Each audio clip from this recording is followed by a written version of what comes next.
about you, Cord? I am doing well.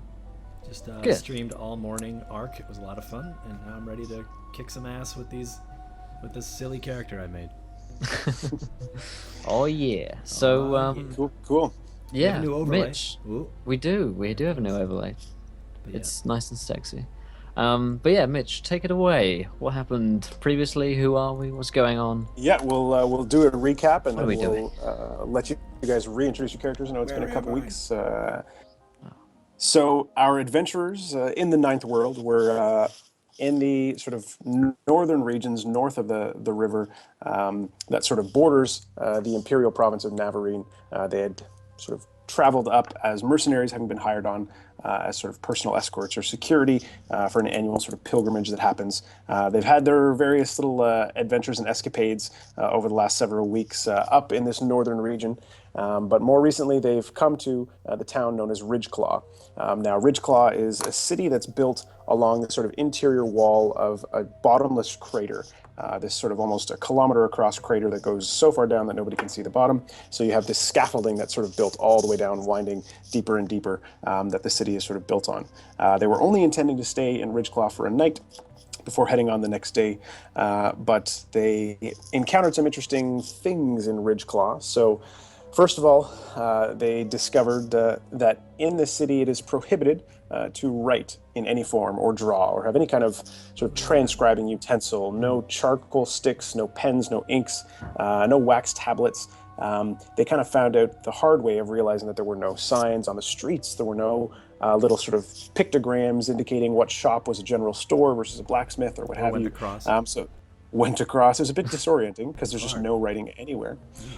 They found out through their sort of investigating and digging around the city amidst a big festival that the reason writing is prohibited in Ridgeclaw is because of this curse that afflicts the people that no one's too sure as to how or why. But there's this curse that afflicts those of Ridgeclaw such that anytime they try to write something down, uncontrollably, unbeknownst to them, all they end up writing down are very sort of private sort of secrets or sort of, what's the word I'm looking for? Catholic Church, when you go to make confessions. So every form of writing is sort of transformed into confessional, and they can't control it. And it was alarming enough and sort of destructive enough socially that they just banned all forms of writing. Concurrently with this curse falling on Ridgeclaw, there was another phenomenon that started happening, wherein once a year there would be these cave spirits, as the locals call them. These cave spirits would sort of emerge from lower into this crater and sort of snatch up young men and women and take them off. Now, the people of Ridgeclaw obviously were concerned about this, so they started this annual festival that is for them a sort of synesthetic festival. So they use lots of futuristic elixirs and plants and toxins and things to produce what is essentially like a giant sort of 70s-esque drug trip for everyone who comes and partakes. And they invite people from outside of the city to come to this festival to sort of draw them in, knowing that after dark, when these cave spirits come out in line with the festival, all of the locals sort of retreat to their homes, and then everybody who's tripping balls in the street, they get snatched up, and nobody remembers how or why, because everyone was having, hallucinations anyway. So it's their way of sort of insulating themselves from this annual sort of snatching that happened. So our adventurers found themselves in Ridgeclaw on the eve of one of the nights of the Synesthesia Festival. They encountered some of these cave spirits, which were sort of enlarged humanoid bat creatures. So they retained sort of a humanoid skeleton or frame. They had sort of aligned shoulders and hips, but then they had kind of wings starting to protrude out. They were very clumsy flyers. They had the sort of large ears starting to grow and very pronounced fangs. So these strange sort of half human, half bat creatures. They fought off a few of them and were just about to enter deeper into these caves to find out what the hell was going on with these cave spirits. So let's remind chat who you guys are playing tonight. I am playing Seto Yashuan, who is a kind of a samurai. He's a graceful glaive who has mastered weaponry, and he's a man of principle, a man of his word, and carries a samurai sword at his hip, which is intricately carved and designed, and he has bamboo armor, and he also has a clone in the making, which he's very excited about to meet his ancestor. He's not from this place, so he's very unfamiliar with customs and etiquette and normal conversation, having lived his life in a monastery. He has learned something of the willies, but He has learned. he's only just gleaning the surface of the willies. Yes, just touching the tip, really. And Cord, who are you playing second time around? I am playing the second time around due to viewer decisions, which we'll explain here in a bit. I am playing Delomir, a mutant nano who works miracles. He touches people to heal them, but through chat and donations, which you guys can be involved too, you can change the game as well. He has been transformed to every time he touches somebody, as well as heals them. But every time he touches somebody, they become mutated as well. And there's a bunch of crazy, funny, random charts that will create wacky mutations for some of the people I will be touching. Last time, I think I touched Will, and his character now has like these deep crimson eyes. That's right, thanks for reminding me, yeah. Yep. We touched Josh's character. I touched Josh's character last episode. He's not here today with us, but he has like these, like a foot long eye stalks that just that he can control, but they don't fully go back into the eye socket. They kind of just rest on the outer socket. He didn't have those originally, but when Delomir touched him, his eyes just sort of grew out onto stalks, and he can pull them back, but they never actually go back under the eyelids anymore. So even when they're fully retracted, they're just these like full eyeballs sitting in his skull. Yep. So he works miracles. He heals people by touching them. Hey, Forever Play, how's it going? How's it going, everybody in chat? Apparently you look quiet, man. Apparently I'm quiet. That's. I think it's because my microphone is like I'm like way over here. All right, so I'll just talk like this. Is this better? So the every time he touches somebody, they get healed. He also attacks people with his claws, and with his claws, when they're not claws, are like I think they're like six. They're foot-long tentacles, which is disgusting. Instead of fingers, yeah. Instead of fingers, I have like foot-long tentacles that I kind of just like drag around. But I do touch attacks, but every time I touch somebody, they turn into mutants. So it's a lot of fun. This character's wacky. Picture a giant, fat tub of love Gilbert Godfrey. Like and you touched Billy as well. Billy is Beth's character's little pet. Billy's a sort of not pterodactyl creature, and I think it was his tail got the mouth. Yeah, there's right. Billy's tail did sort of like the alien mouth within a mouth. Yep. So now there's like a mouth on the end of Billy's tail that can bite and inflict a pretty serious venom for a little guy. But yeah, Beth and Josh's characters are not here anymore. So how that'll work within the story, right when we stopped last time, you guys were rushing back to... Not anymore, just today. Right?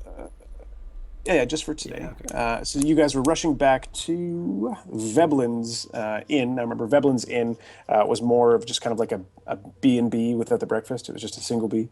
Yeah, it's one B. So it's not a sort of fully stocked inn with a kitchen with many rooms. It's just sort of this woman's home, and she rents out the 2 spare bedrooms. So you guys were staying at Veblen's. And you were rushing back when you started hearing all these spirits in the city at night, all these bat creatures flying about, snatching people.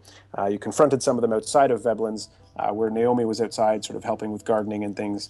And so we'll say, given Beth's absence, given that she was sort of staying with Naomi to watch Billy while you guys were walking about town, Les Bois out in the festival anyways, we'll say that Les Bois, Beth's character will stay at Veblen's to sort of care with Billy, and Josh's character will stay with them as well, although he's easier to pop in and out because he uncontrollably hiccups in and out of time. So initially, as you guys leave, the idea is he'll be staying back to make sure that they're safe at Veblen's, but he may just as easily disappear and return in the interim.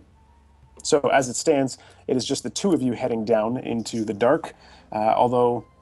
If you recall, right at the end of the battle outside of Veblen's with the cave spirits, Pollard, who was the general store owner, the bald man with the tattooed hands. That's right. He sort of rushed into the fray with a short bow, hand axes, and a big rucksack on his back.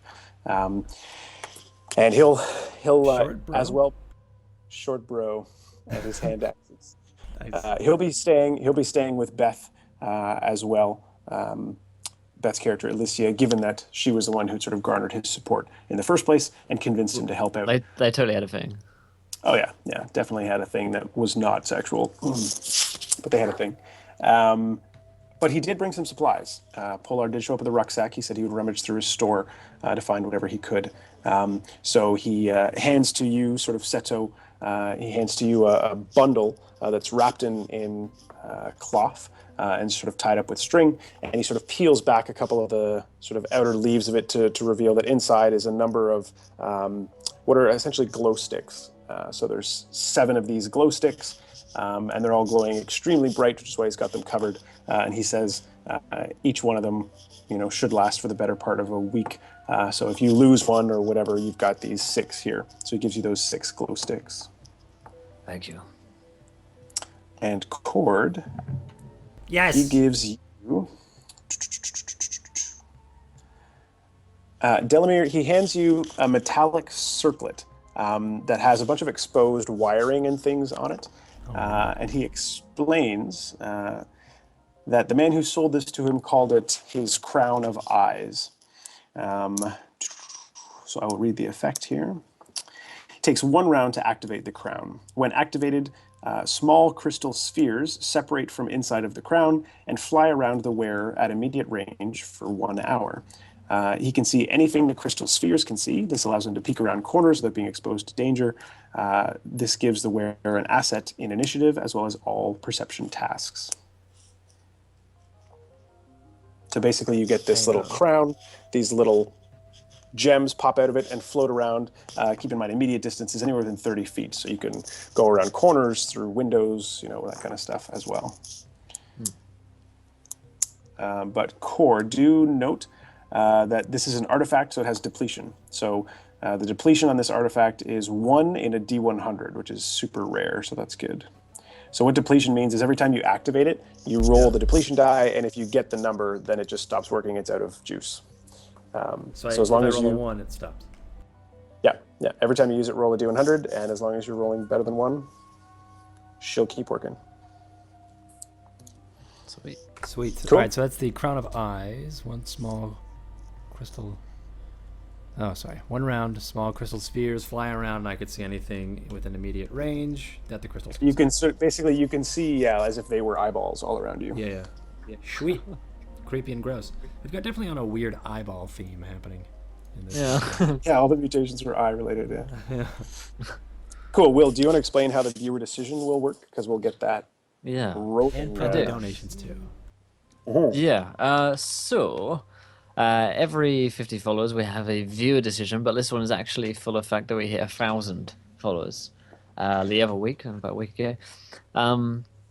So what happens is you guys get to throw in any suggestions as to what happens next in our game. It could be absolutely anything, whatever you could throw at us, and then the GM has to roll with it and add it into the game. So throw your suggestions. I've got a straw poll set up, and I'll add your suggestions in. Do you want to should we start taking them now, over time, and then add them in at an appropriate moment, or do you want to do? Yeah, we'll start taking them now because the more time I have to try and accommodate whatever the hell's going to happen, the better. Perfect. All right, so begin to throw in your suggestions for of your decision. We're going into a dark cave of doom. So what could be in there? Flying bat people, which we already know of. Bat people we know are there. So previous viewer decisions in this campaign, we had a raiding party of goblins that were riding like crystal motorcycles. We had joins the party. John Cena. We could have a John Cena-esque figure, but for copyright and trademark infraction, we won't actually call him John Cena. Yeah. But yeah, we've got Iron Wind already. There we go. I've added it already. Iron Wind.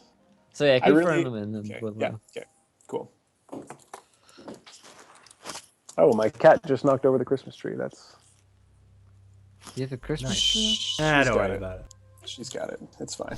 She'll take care of it. I'm just Prop it up again. Oh, sorry about this, Mitch. All right. So entering into the depths, Cord or Will, one of the two of you is tracking the viewer decision. Corpser from Gears got of War. him. That would be cool. I go. Galactic Empire and Vader. Also cool. Counter to Gru. Cool, Silver Gazel, awesome. Gru. All right, so you guys can keep throwing those out. We'll grab some of counter our Groot. favorite ones and put them in a poll, and then you can all vote on the poll, and we'll incorporate that before the end of this session. But otherwise, diving in tonight, Will and Cord, Seto and Delomir. You guys know Pollard has told you that there are two ways into these cave networks that you can choose from. You can either enter into a sort of very winding and unmarked and uncharted network of caves that starts right at the bottom of Ridgeclaw, or there's a section where you can rappel further down about 200 feet, and then there's a much broader entrance where the caves have sort of widened out a little bit. So there's less likelihood of getting lost, but you'll have to rappel down, or you can try your luck at navigating without having to risk rappelling. I think we should probably I guess. navigate. What do you think? I think we should navigate because I don't think I could actually repel with these old digits of mine. Yeah, And these I've got. I tentacles was like, slap around. Seto was like about to rappel down. He was like going for it, and he looks at you, and I'm like, I can't. I got a bad feeling about that. yes, I your got a body condition. is rather too fat for this. No, I was talking about my hands, but thanks. That was me being diplomatic. Did you say dip? I could go for some chips. What is a chip?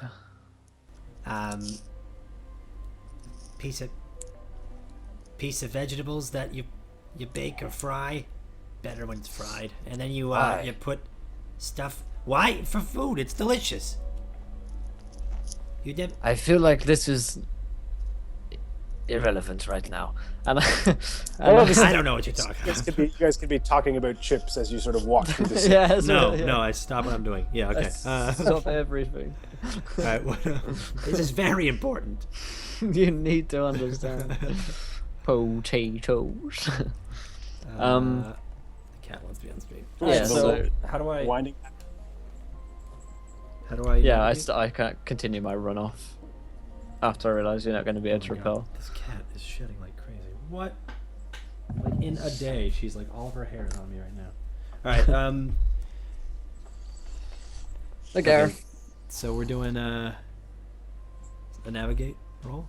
Yeah, opt in for the winding path. So as you guys head down towards the bottom of the city, you get towards sort of there's two or three different entrances, but Pollard indicates, as far as he's aware, the deeper paths or the caves that go deepest are sort of at a certain section, sort of around the perimeter. So you're sort of gravitating towards there. And there's a number of entrances that you could choose from into these caves. Again, none of them is wider than maybe 10 feet, so fairly narrow.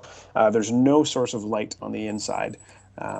So the minute you turn a corner and you're sort of outside of the din or glow coming from Ridgeclaw, it'll be nearly pitch black. It's quite dry. You're surprised at how little moisture there is, given how deep you are. In these caves, there doesn't seem to be so deep. Not a lot of moisture. No real mosses or anything that you can really see, at least as you initially enter the cave. Going in dry. So, God, would- it's so dry.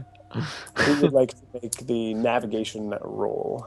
Is there anything I should look up here? You know what? I'll just do navigation. I've got the intellect for it.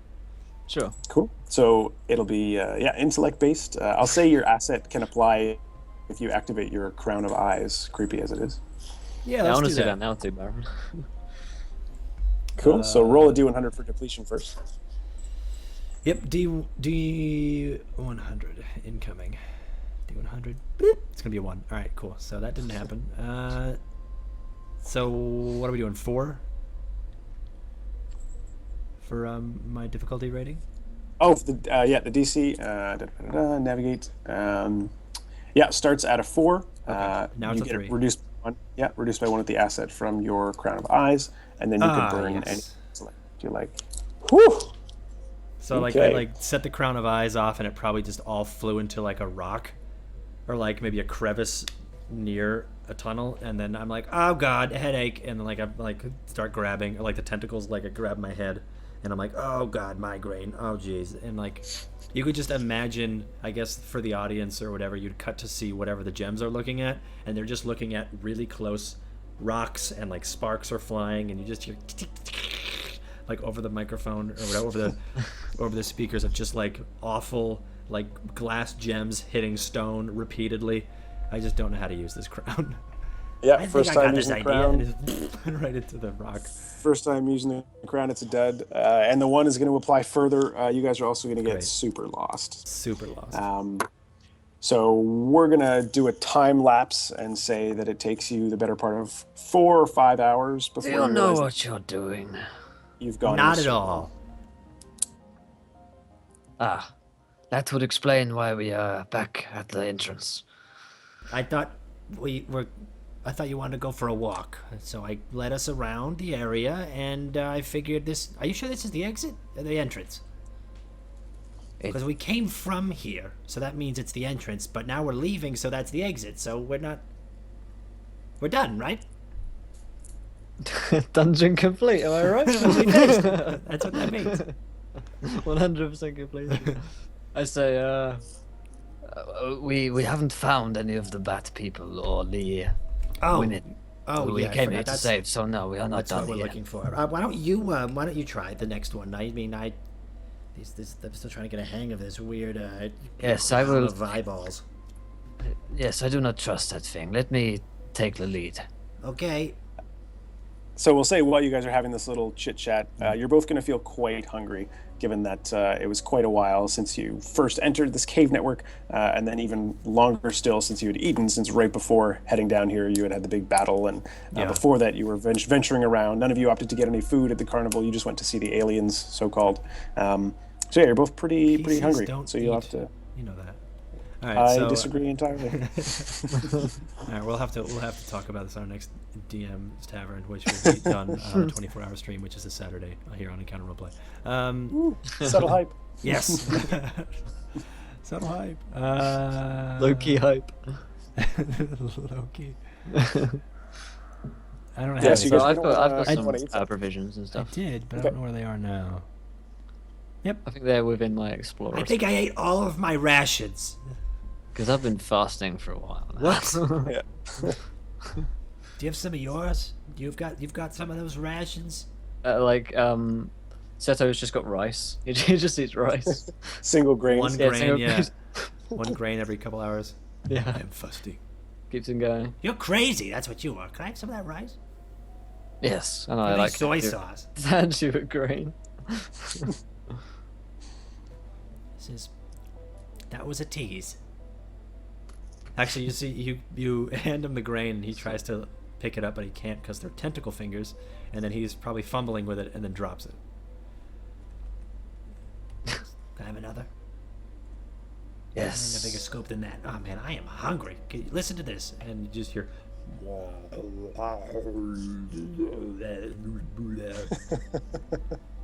Ugh. That wasn't my belly. Can you guess where that came from? No, I would rather not. I just hand you the rest of the rice. It's not gonna Thank you. just shut you up. Nom, nom, nom, nom, nom. When he tries to eat, he doesn't know how to use chopsticks. Nor can he. He has tentacle fingers. Seto wasn't actually just using But chopsticks. you could render you could mold flesh and turn your That's tentacles true. into chopsticks and I just can actually, yeah. I could just Edward Scissorhands that shit. do the claws and just spoon them into my mouth. This is weird. Super disgusting. Super gross. So Seto, do you give him as much as he can eat? I assume Delomir would just keep eating. Yeah. you have I to tell hand to him stop. whatever rest I had. I was eating, my meal. You're fasting anyway. I can have the rest of this, right? You're finished. You're good. Yes. Awesome, And I'm great, looking out for wonderful. danger. Delicious. All right, so neither As of you grains has of rice any are flying from his rations. Neither of you have any left after this entering in, or Seto, do you still have one? I or think two I still have some. portions? Yeah, I wouldn't give him all my food. It's just whatever I had to eat. for my meal. $1. Cool. Sounds good. One Very gold. nice. The rice. Cool. All right, Seto. Let's see how you fare on a difficulty All 4 navigation check through these caves. Yeah. Oh, and yeah, Scott Star, view decision. So get your get things your- in. We already get have your 7. There we Wow. go. And welcome, Lil Boy. Welcome, my friend. Nice. 0 successes. Do I have that open? Just a miss. All right. We come back to the entrance. No. You make it. That's far closer. I mean, an 11 out of 12 is nice and close. Yeah. So you are gonna find your way into a deeper passage where the sort of the tunnels start to broaden a little bit. They start to get a little bit more moist as you get further down. You can sort of you can tell the density of the air, the humidity. Slight sort of smells every now and then of different mosses and things. So you are sort of heading deeper in. It's just going to take quite a while. So it'll be another 5 or 6 hours. So relatively speaking to when you first came down here, it's been almost 12 hours since you sort of left Veblen's to venture down into the depths. So keep that in mind in terms of exhaustion, getting tired, that kind of stuff. I'll call out if you get lost any further. But that is where we're at as you start getting deeper. I presume you're using your little glow sticks, Seto, to navigate and see. Yeah, using one of my 6 green glow sticks. Is that a rave stick? This is Put it on a string. Sisto just goes fucking hard. He just sort of just starts skanking. He's just. The hell are you doing? Oh. That is, I am aroused. All right, and as you guys are sort of playing with Seto's glow stick, very much pun intended there, you're going to start to hear the gentle sound of running water from up ahead. You hear that? Yes, sounds like water. Means that there's a cave of some sort, perhaps. We're in a cave. Yes, I mean a chamber. Oh, all right. Maybe where these young women are. Bathing nude. of course. Bathing nude, preferably. One could only hope. Perhaps we can join them. All right, let's throw up the straw poll if we've got the list there. Yeah, here we go. Get some votes in as you guys are about to enter this chamber that definitely doesn't have bathing nymphs.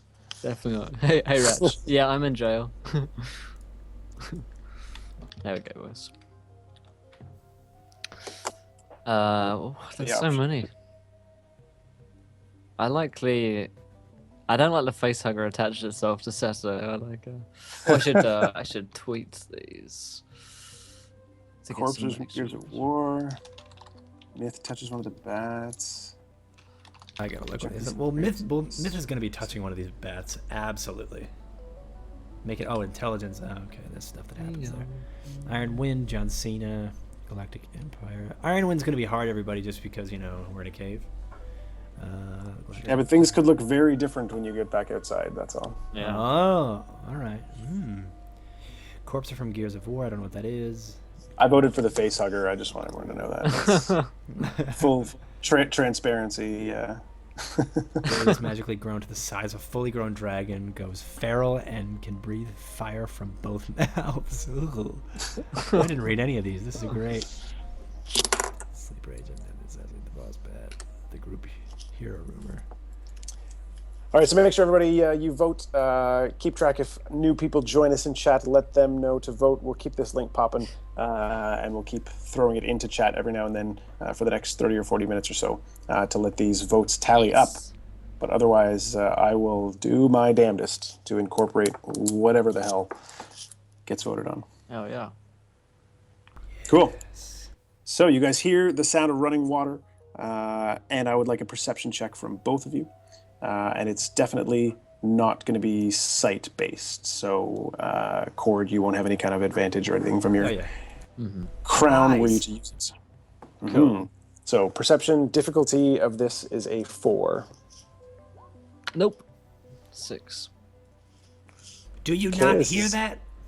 Appa Pro, actually, Myth, it's not auditory either. You can smell Very faintly, you can smell sort of rotting carcass of some kind coming from the direction of the water. Oh, oh my. Oh. Oh my, you smell that? You? Yes. No, it's not me. I smell slightly different, but it's, smells delicious, really. But I think it's coming from over here. What is the smell? It smells kind of rotten, a little foul. It's got notes of baby diaper and lemongrass. I think it's coming from right here. Hold on. It Yeah, it's the worries water. me that you know that It's the smell. water. Don't touch the water. There's a bass note of baby diaper. I'm getting. In the middle chord. If you get in towards the front of the nasal palate, you'll get a lot of lemongrass. Towards the back, you get a lot of baby ass. It's a nice poem I wrote just then. I have no words. So Closer yeah, I does think Delomir head even towards. I'm not gonna pick up on that brilliant joke that could be made right there, but it's just too dark. Is it coming from the water? Yeah, so you guys, you're going to be turning a corner ahead towards the right, and that's where the sound of the water is coming from, as well as the smell. So you still can't see much at this point. I have a sneaky suspicion that this water's probably not good for drinking. At least down here, at least. If we get above wherever the source of the smelly poo-poo plant is coming from, then maybe we can drink it from above there. But right now, this is I would probably. rather not, no. Well, I'm thirsty. I've just had a bowl of rice and I have had no water, so my tummy is a sponge and I have nothing to feed it. So I am dehydrated. I've poured too much soy sauce on that rice, and I need some water. I'm done bloated that? but not sated. Yeah. Never mind. Come on. And I kind of I want to avoid the water because it smells bad.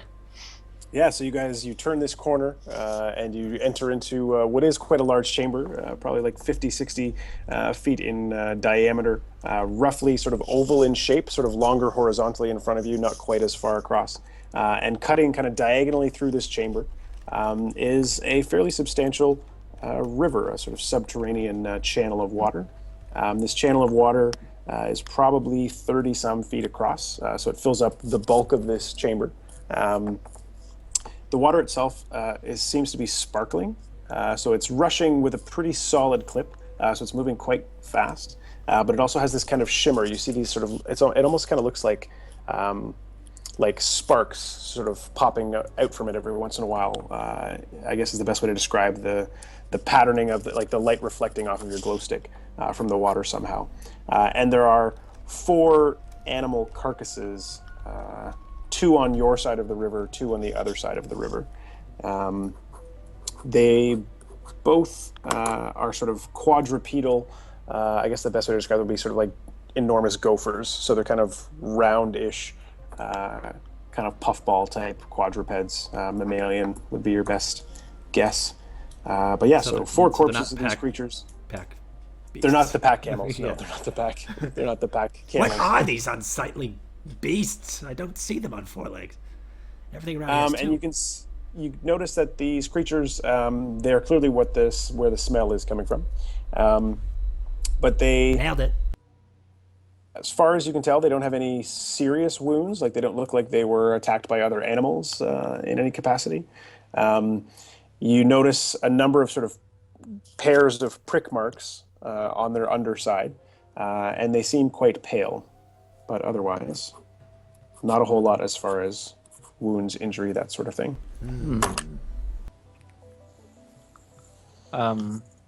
What are these things? They're dead, that's what they are. And they look a bit Intelligence pale. check, base I think I DC have of like a medicine something. Probably not. intelligence base DC 3. Any skill that's kind of like nature-esque to identify what these things are might give you an essay.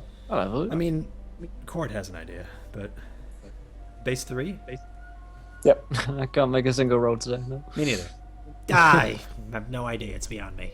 Yep. You know what they look like. I'll say, Seto, that's close enough that you can see that they're clearly like they're natural to this habitat because they've got sort of very sort of squinted eyes and they've got what look like pretty robust digging claws.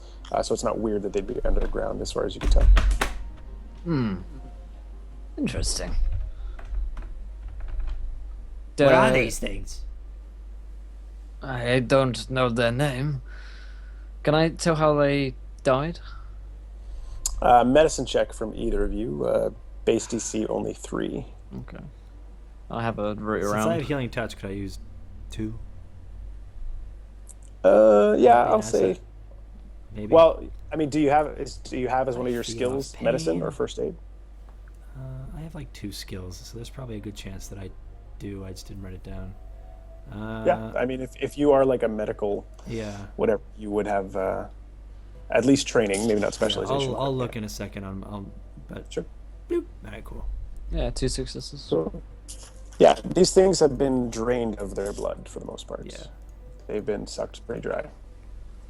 These things ran dry as well. So the They came It out. seems dry. right here and here. you see tries to point out where the where these like prick marks are. He but points there's- a writhe of Yeah, fingers. yeah. I just point like a knuckle, and then the rest of the finger is just. And he's just like Right here and right here are.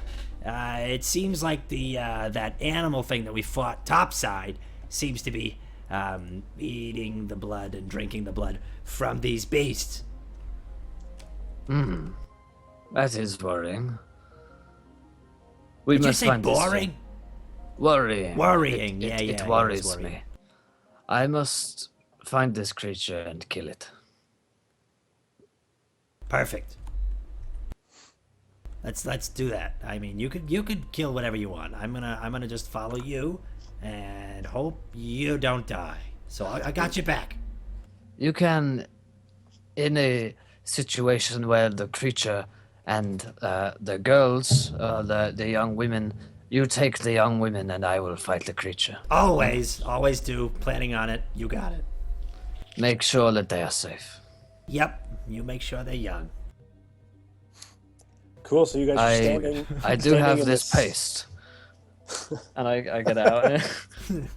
Makes one look younger. I look younger. And you see like licks his tentacle fingers, and then he like tries to like smooth his eyebrows, but he doesn't have any eyebrows, and it just looks gross. Just him slobbering on a tentacle and then just be like. I mean, even when like normal, good-looking people do like the eyebrow, like it's still gross. Yeah, like, it's you still don't need to be fucking weird. identical. You don't Yeah. need to do that. Cool. So you guys are standing in this sort of 60-foot diameter oval chamber. There's a river rushing through it diagonally. The river's probably 30 feet across. You know that sort of trying to swim through would definitely sweep you up in some capacity. It's moving that fast. And again, there's these sort of flecks of like sparks of light in this river reflecting off of your glow stick as you're sort of standing in this chamber with your sort of local source of light.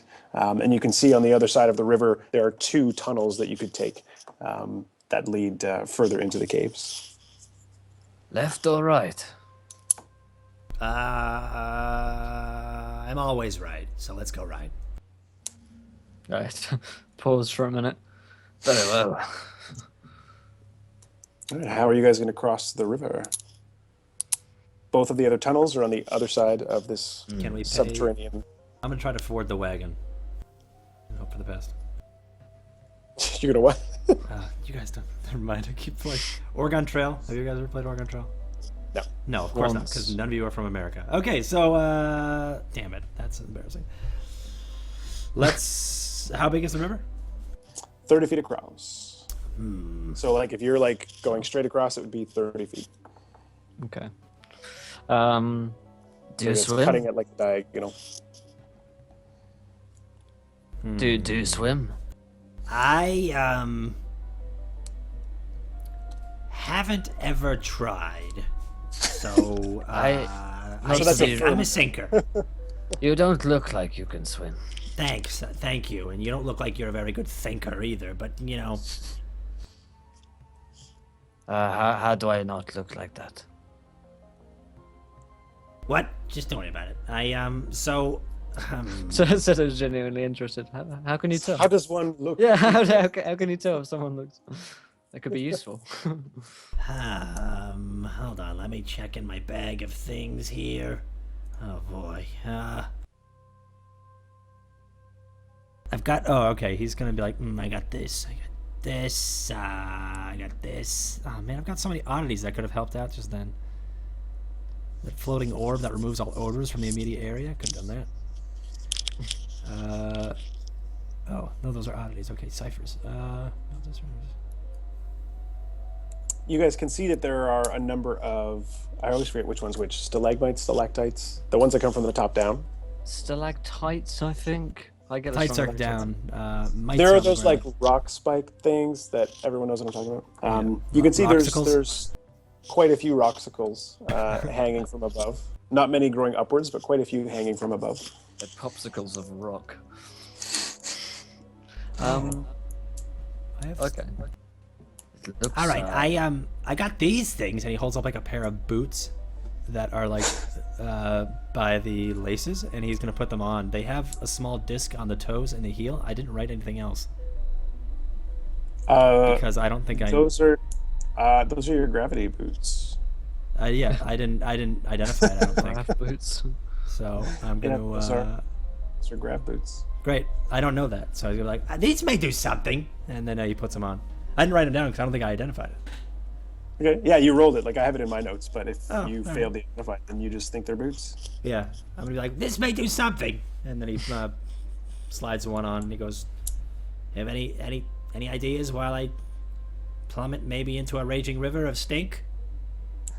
I think I will swim. Any last words? No? Okay. See you across there, hopefully. Okay, Myth, give me a machine task. So intellect based for operating machines, base difficulty of 3. okay, and I'm going to make it easier, and by spending some intellect, it would be I spend 3, right? Yep. Unless I have an edge, which means I could spend 2. So I'm doing that, and I'm going to use 2, and I have a success, thank God. Cool. So you activate the boots. They kind of start to hum a little bit. You notice that there's sort of colored light, sort of moving in a circle. So there's like one source of light on each of those discs that's sort of going rapidly around, and it builds up to going so fast that it's just this sort of steady glow, Sick. kind of Iron Man-esque. And yeah, they definitely float about 6 inches off the ground. Sweet. And I go, whoa, all right. So let's see if this works over moving water. I'm hoping for a yes. And then he's going to take a step onto probably the rapids. Okay, so I will let you spend an XP to adjust the narrative to your benefit and say that this does happen to work on water. Otherwise, you'll be rolling a % dice to see whether or not it works on water. Yeah, I'll spend an XP. I actually have 1 to spend. Cool. So, yep. And Whoa! So you can he, like- describe your. yeah, he takes a step, and he it's hard because it's like a lumpy surface of like it's moving surface. So like the grav boots are constantly shifting to exactly. And he's like, whoa, whoa, whoa, whoa, and he his hands fly up in the air, and he's like, every step is like a jerk. It's like he's lagging, like there's like server lag, as if he's like trying to get across this river. Well, I almost there. Whoa! Terrible ping. Yeah, I've got awful ping in this cave. There's no reception. And he finally makes it across, and then like he is about to fall back in. Or actually, no, he makes it across, and then he's like, That was easy. and he turns to look at you, and he waves with a smile on his face, and then he loses his balance and falls backwards, probably like the inch or 2 of like surface, and just falls like on his back, creating a small splash. And he's like, Oh, ow. and then he crawls out from there. Cool. And then the Seto's going boots for a probably swim. die. All right, Seto. This is going to be a swim check, as one would expect, strength-based, if you want to burn some points for it. The base difficulty on this is going to be a 6. Those of you who don't know, ciphers are things that happen once. That was a cipher, so that only happens once. I can only carry 2, so it's actually good. I have 3. So, am I right in thinking my might pool should still be depleted? We haven't had a rest or anything, have we? No, we haven't. Nope. We just ran straight away. Cool. I could say because the first none of you had used any rests, and the first rest only takes an action, so you can just like steady yourself and gain the benefit of one rest Yeah, on the spot. let's do that. In which case, how many points Yes. do I restore? You'll roll a d6 and it'll be +2. Cool. You can put those anywhere. Cool. 8. Oh, perfect. Heyo. 3, 4, 5, Nice. 6, 7. I'll put them all back into my mic because, yeah. In that case, yes, I will do. I will spend some might points, but I have 2 edge in might. So I spend 1? Question mark. Yeah, if Yeah, you're spending yeah. 3, yeah. And then if I wanted to spend more, I'd spend The full. the full. Like yeah. the reduction only happens once per Yeah. task. Yeah. All right. So we're gonna go down to 13 to make it difficulty 4, which is still a failure. So fuck my life. Okay. All right. So Delomir, you'll be able to react to this, but otherwise, Seto, you sort of wade in and you sort of go to push off with a good step, and the stone that you're pushing off just sort of rolls under your foot. So what should have been your initial sort of far stride to give you some momentum forward just ends up being you kind of like rolling limp into the water and getting sort of pulled. So you move. limp, boys. You're going to go cry, unfortunately. I can sculpt your you get- flesh if you need it. I can make it Oh. rigid. Stop. So, Seto, you get sort of torn and tossed about half of the distance to where this river disappears into whatever channel underground. So you get sort of ripped by about 20 feet. So Delomir and or Seto, how would you react to this? We're pseudo in like an initiative sense in that one action at a time. But either of you can go first. I'll let you go first. Trying. Nope. I was trying to look for like some sort of. Well, my boots are gone. Oh, Here, you guys think oh I'm just boy. gonna call Click Monkey's just asking for an update. So Click Monkey, from the last time we played, they were fighting off what were called the cave spirits, those sort of humanoid bat creatures in the town of Ridgeclaw during the festival. They decided that they were going to head into the caves to find out what the source of this curse was. The curse being somehow related to these cave spirits, these bat creatures, having fended off and killed the cave spirits that attacked Veblin's inn where they were staying. Josh and Beth's character sort of stayed at the inn to sort of care for Billy because he just had this strange mutation. So Seto and Delomir delved into the caves themselves. Oh boy! So it's 30 feet. He just wiped out and is just now. Oh boy! So he's definitely too far for you to reach from your side. Yeah. Oh boy. Oh man.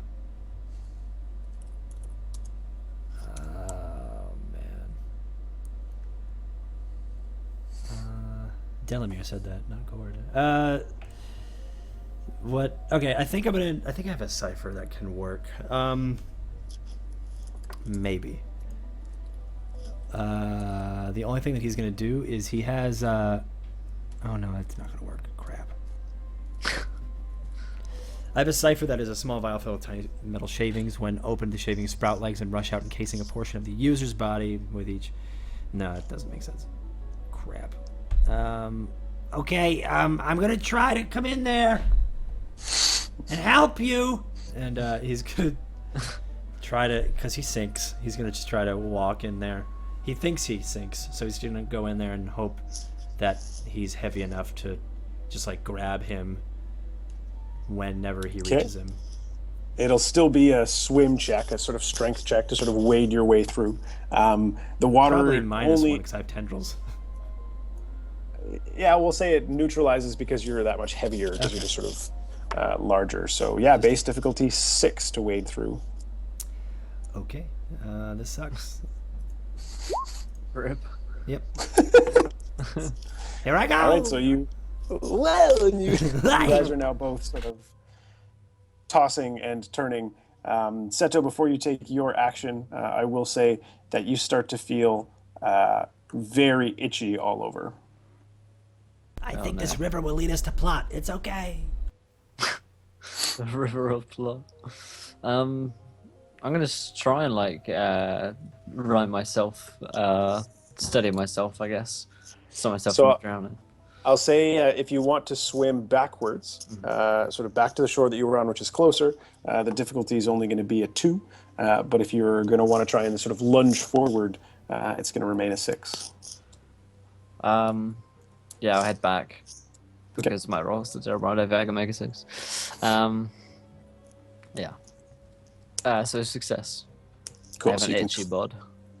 you can clamber back. Yeah, you went in dry and limp and came out itchy. Okay, itchy was space. Nice. Wow. Wow.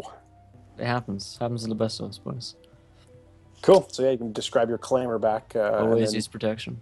Yeah. I kind of spluttering, kind of wade my way back, and I coughing. I was, we need another way.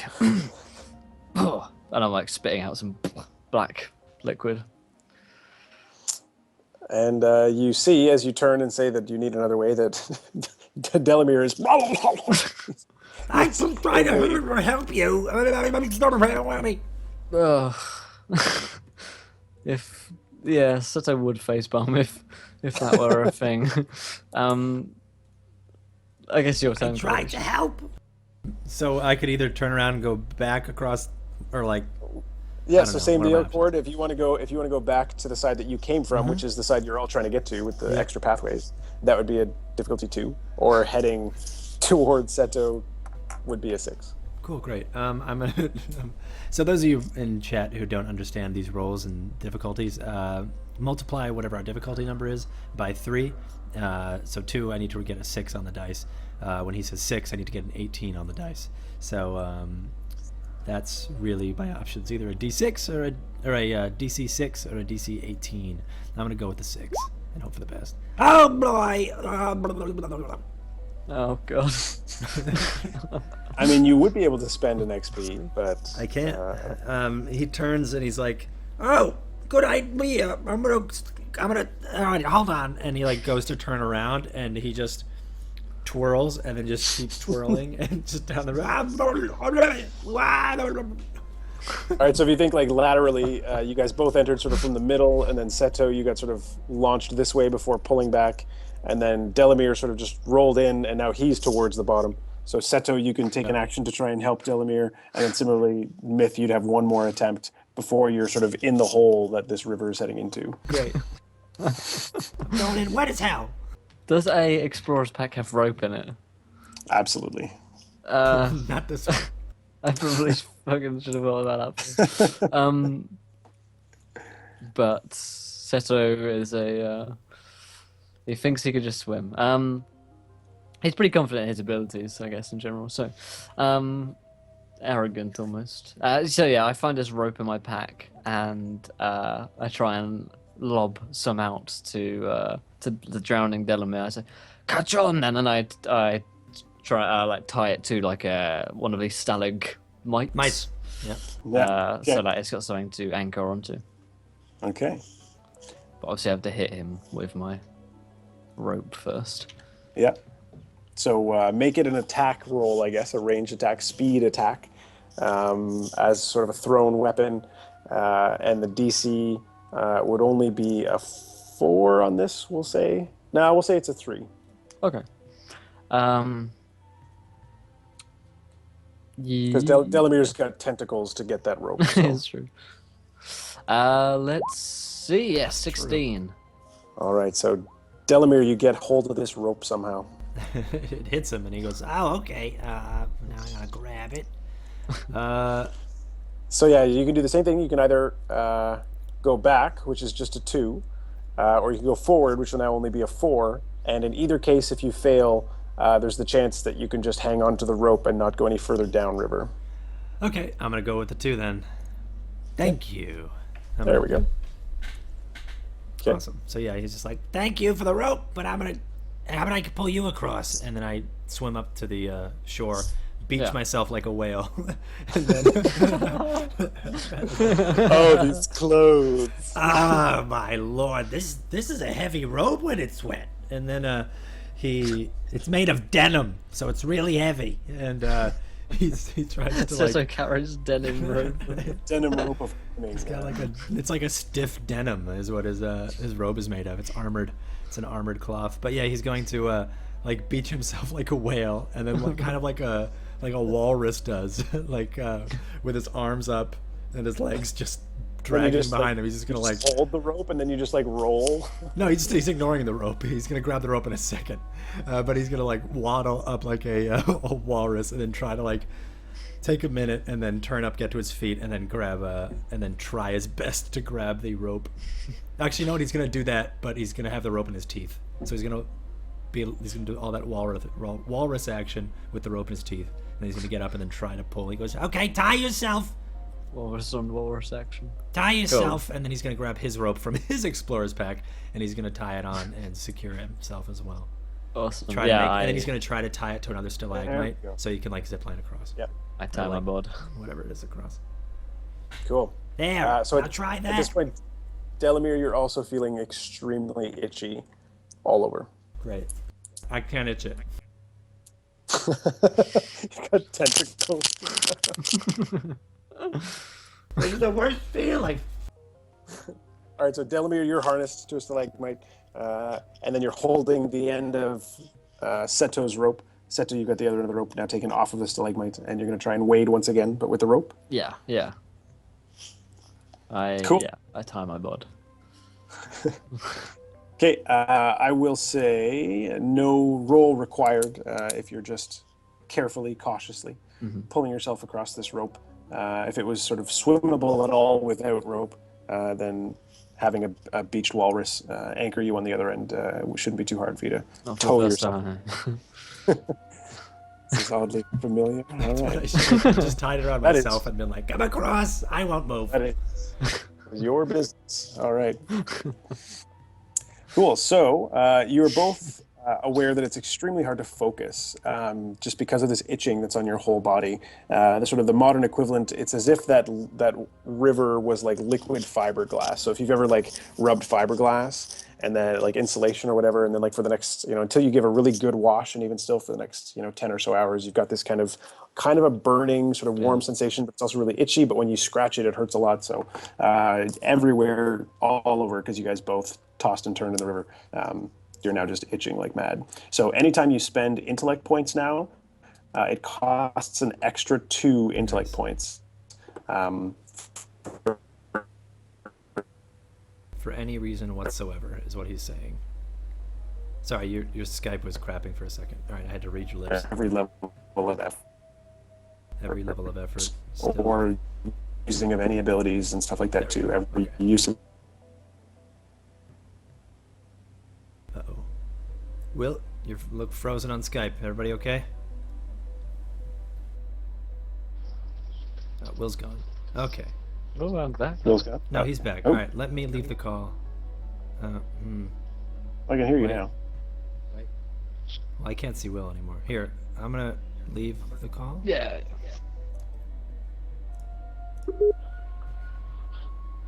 There we go. All right, hopefully everybody's video will show up. It's probably my internet. Wait, there's Mitch, there's Will. All right, we're looking good. All right. Now, how's the OBS? It's weird. Okay, great. Crab in Skype, indeed. Scarred Star. Crabs in Skype. There are crabs in the Skype. Skype crabs are the worst crabs. All right, so you were saying 2 intellect points every time we want It to do costs anything. 2 more every time. 2 more. Every time you Yep. use, it's cost. Yeah. Great. And that's just because you're having trouble sort of focusing. You're just sort of constantly fighting this sort of concentration Yeah. disruption of this itching. Sweet. Feels bad, man. Cool, but otherwise you have a left and a right tunnel in front of you. I guess we head down the right one. Yep. Right one? Right. Right's never wrong. Can't Cool, argue then. that logic. One of you could please give me a final navigation check. I'll do this one. All right, whatever. Oh, wait, Seto's leading now, Oh, apparently. that's true, so- yeah. You led us Uh, to that river. You sure you don't want me to do it? No, no, no, I'm fine. Difficulty 4, did you say? No, it's easier to navigate down here. Only Oh. yeah, not quite as crowded, cramped. That's a success. Cool. So you guys wind around, getting sort of gradually deeper. You can feel sort of the slight incline as you're walking. Again, the moisture continues to sort of increase. You don't encounter any more sort of bodies of water, but you hear sort of dripping every now and then as you walk by sort of certain sort of stalagmite, stalactite structures. And then eventually you start to see sort of down a long corridor, a very sort of faint glow of light coming from ahead that's not coming from your glow stick. Only about 200 meters, you've got this straight shot in one of these tunnels. That's sort of abnormal. It's the first sort of long straight shot you've had since you've been in these caves. And there's some type of greenish glow coming from the end of that tunnel. Other more glow sticks, maybe, if we're having a rave down here. Yeah, you can have red ones, and those will be green ones. It's a traffic light party. If you're single, you come green. If it's complicated, go yellow. Yeah. So Challenge accepted. yeah. Let's throw up. I just want to confirm and close off the straw poll. Just let it know. Ah, yes. And also, guys, Yes. that mumble is actually not in use anymore, so don't go to there. Don't go there. Oddly. It was a ruse. I brought you to the wrong mumble. Looks like the Galactic Empire and Vader invade. Oh my Oh, god. wonderful. Okay. I will do my best to keep this Numenera stream free of any copyright infringements or trademark infractions. We're not but- making any money, so it's fine. All right. All right. We will figure that out. Who was the one? Do we know who suggested that one? Undead Baron, I think. Nice. All right, Baron. Congrats. Hang around. It may not be sort of in the immediate, but it will be before the session's over. Awesome. Cool. So faint green glow up ahead.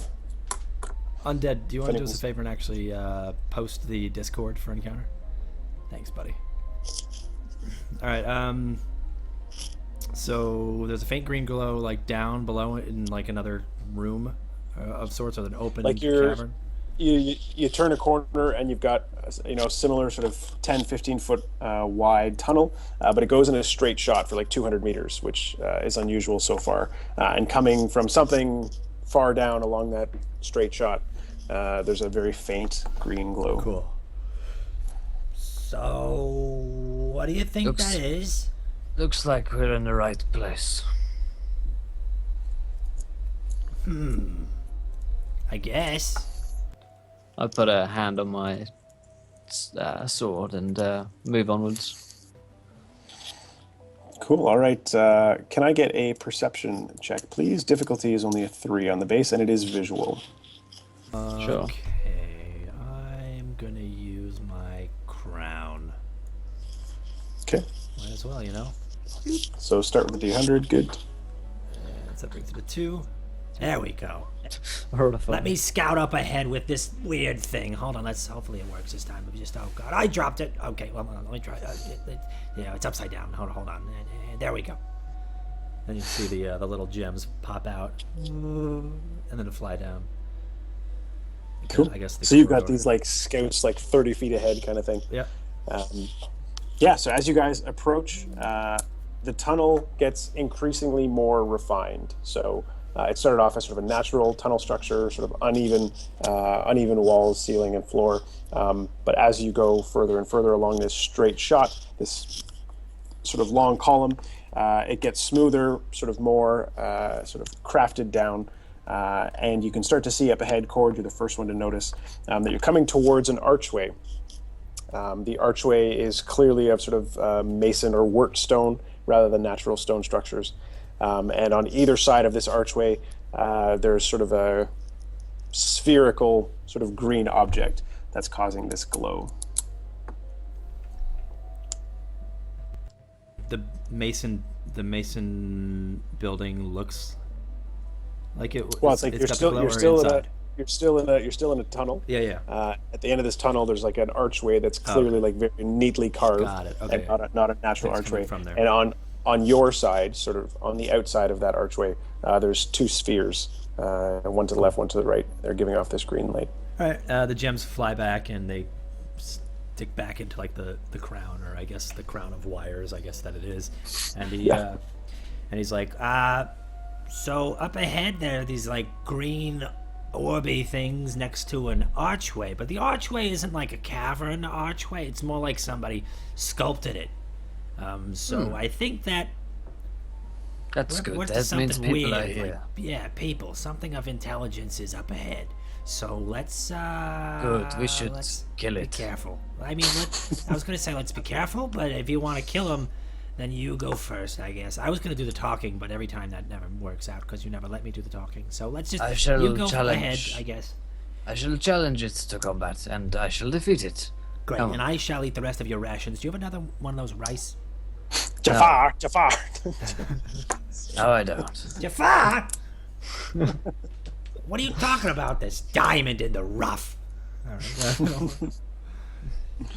Please, sir, can I have some more? How do we know about this street rat anyway? all right. So I'm gonna head. I'm gonna be like, let's go then, and I start walking Cool. towards. The orbs are kind of like translucent spheres that are about like 3 or 4 inches off of the stone. They're just sort of floating in front of it.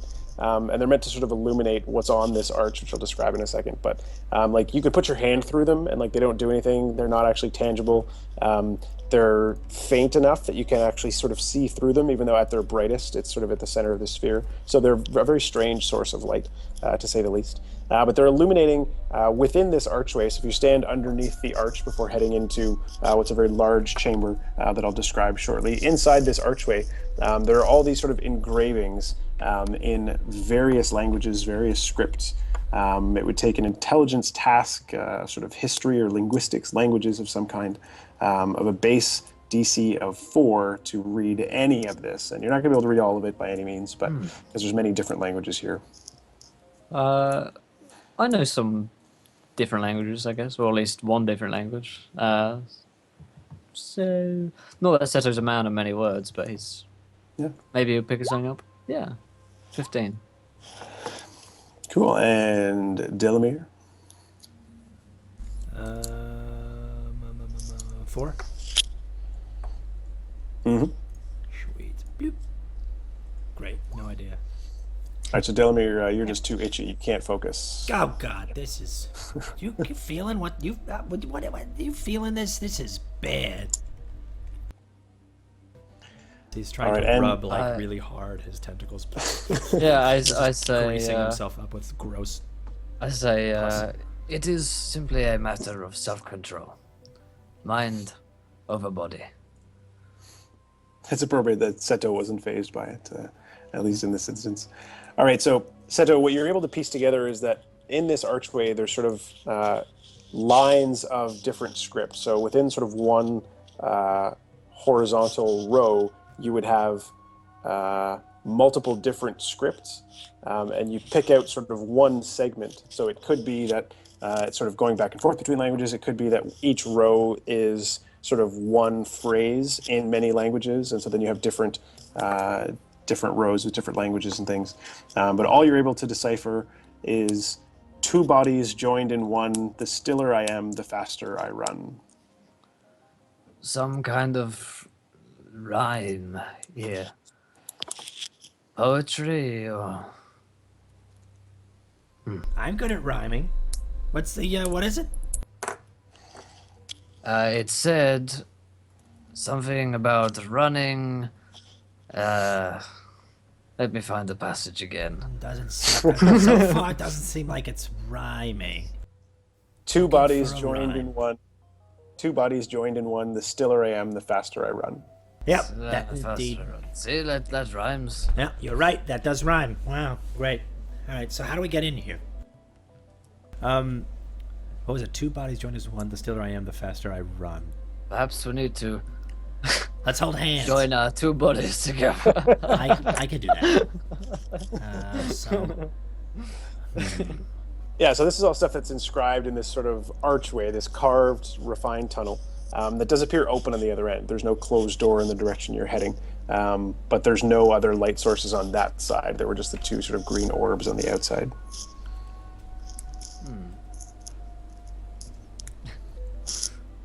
All right, so let's hold each other and then jump in the water. Because then if we're still, we're still going to be moving fast because the running water. I think that's where we need to go.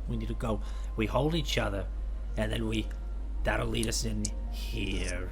Last time you touched me, What happened? well, my ancestors sent me a gift, so perhaps it's not such a bad idea. See? Huh? It was an eye-opening experience, to say the least. Makes it two-person horse costume. Oh, that's a good idea. The thing is, we have to dress like a horse. I'm gonna be the front end because I'm the face of this operation. And Really, I thought you were more of the ass. Oh, you. There we go. Now we're getting some personality out of old Seto. All right, so let's. Seto kind of looks abashed. The stiller I am, the faster I run. Perhaps we should be very still. Oh my god, they're talking about a nose. They're talking about a nose. Because, have you ever had like a cold? And your nose Yes. won't stop running? That's probably what it is. Why I'll does be your right nose back. run? And I'm gonna go to the How- river and I'm gonna snort some water and How try does to your get like my nose run? sinuses clogged. And I'm like, I'm back. Oh god, this is awful. and I Yeah, try to if you- show it to the. If you snort the water, then the intellect penalty Oh, is going to fuck. increase to 3, Yeah, because that fiberglass is now in your my nose. yeah, never mind. I'm not gonna do that. Snorts a line of water. I'll snort some river. I'll be right back. Snorts of fiberglass. Jesus. Need my fix, man. Ah, god, my brain is itchy. It's great. Jones and That nose glass. All right, so and this is a closed archway. yeah, so like you guys are you were in a natural rough tunnel. Yeah, and this And- archway is. And now you're in like a refined man-made tunnel. So you could still keep going deeper into the tunnel, which seems like in 30 or so feet it opens up into some other chamber that doesn't have illumination. So you need to take your glow stick in there to see where you're heading into. But perfect. all these engravings are on that inside of like the nicer man-made version of this tunnel. After I won. All right, so that's good. Let's put that in our old noodle, and we'll remember it later. Yeah, Stiller don't I have am, the any- faster I run. Something about 2 beasts as being one. I beast only with have 2 rice. necks. I have no noodles. Okay. Well, let's keep that in the old rice box, and then we'll come back later, and we'll delve deep. Let's just move on. Come on. And he just Okay.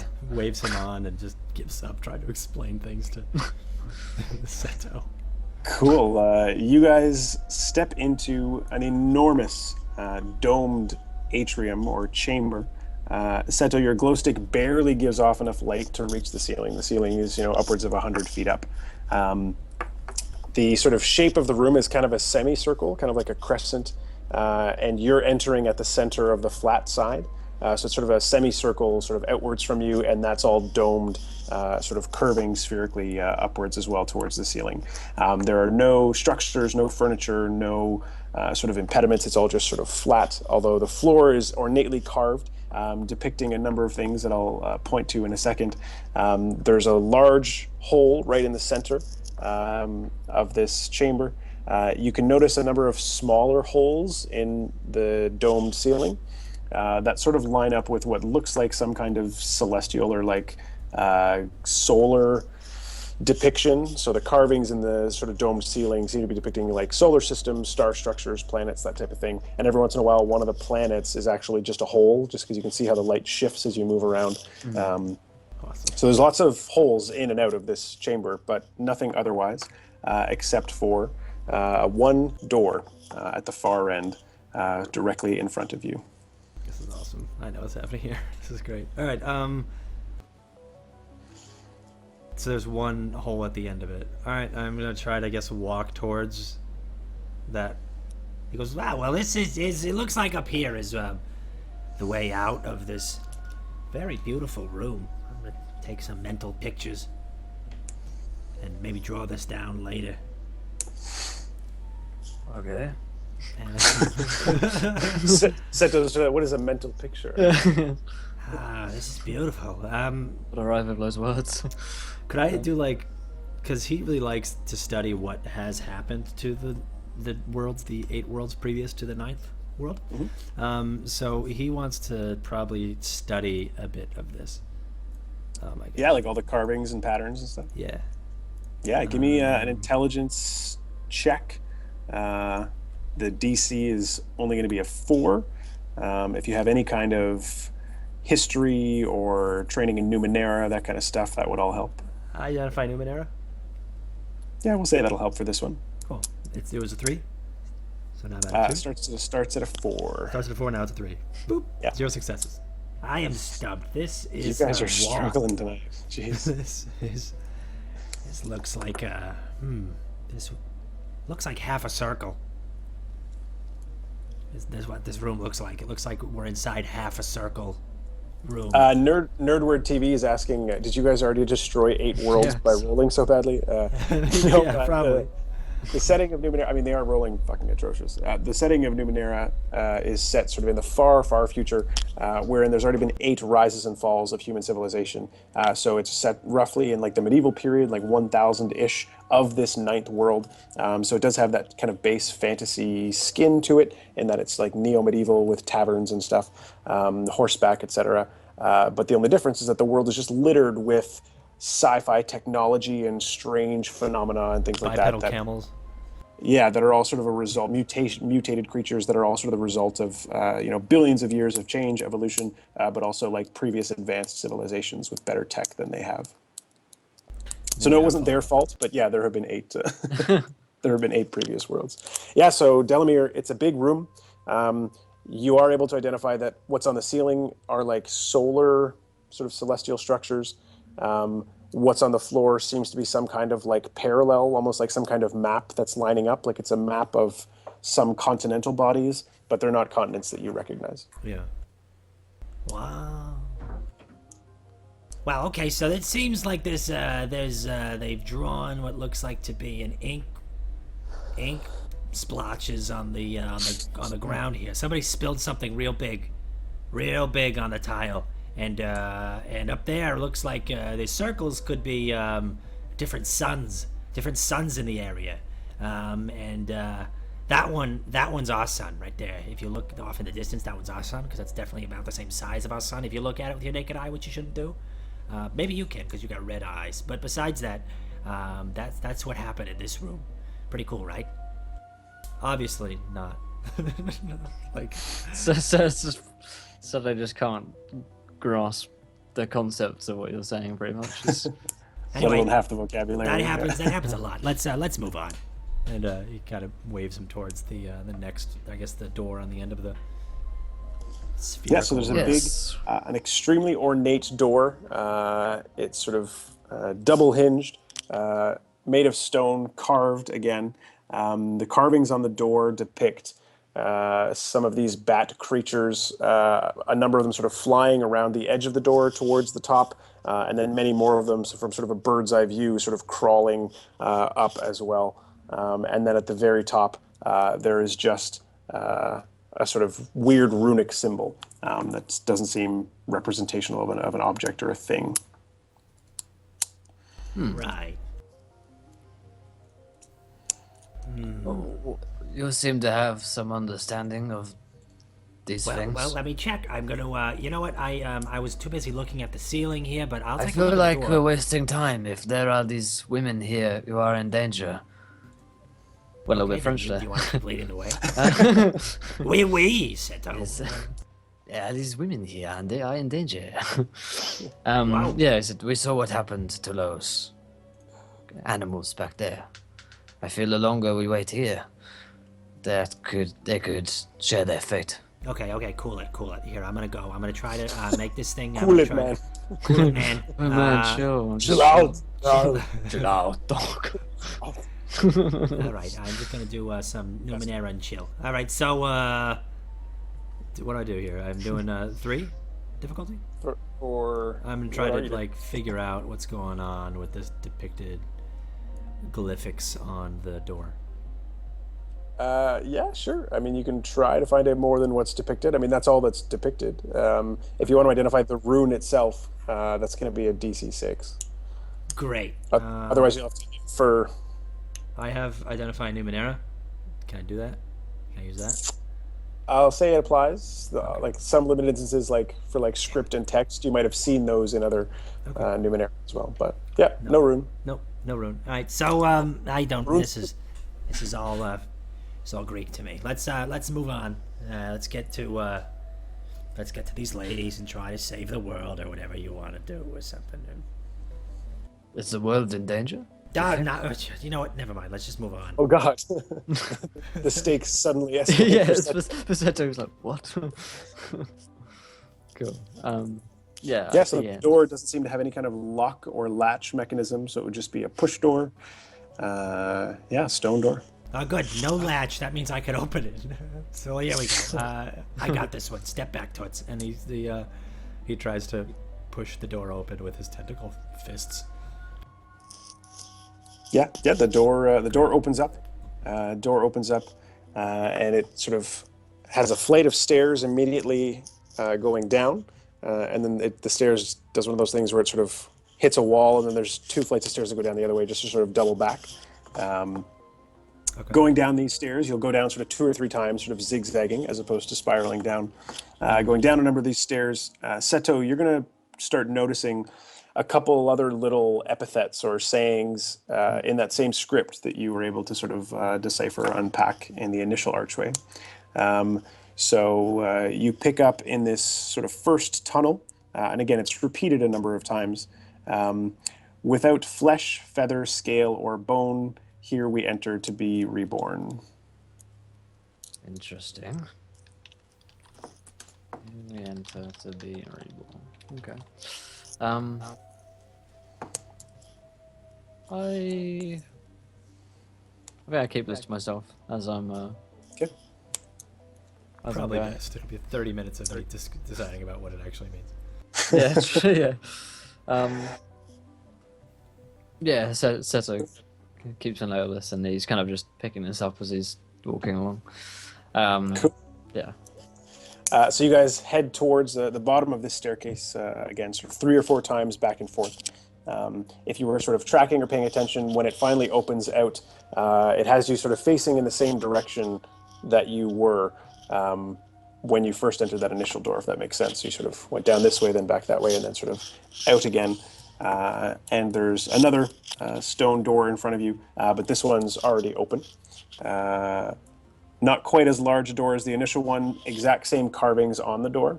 So it's got the bat sort of flying on the one side, or on either side, arching towards the top and the center, and then the bat sort of crawling forward. In this room, it's a square stone chamber. A similar celestial pattern is engraved on the ceiling. Ceilings are probably only like 25 feet high, so it's just kind of like a living room type thing.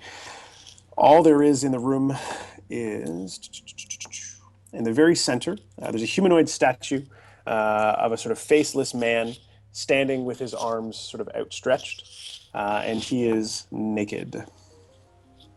Naked. And we can slap a donger in chat just because that's appropriate. There it is. So, statue of a naked man, faceless, and behind him there is another stone door, but this one is sealed shut. Okay.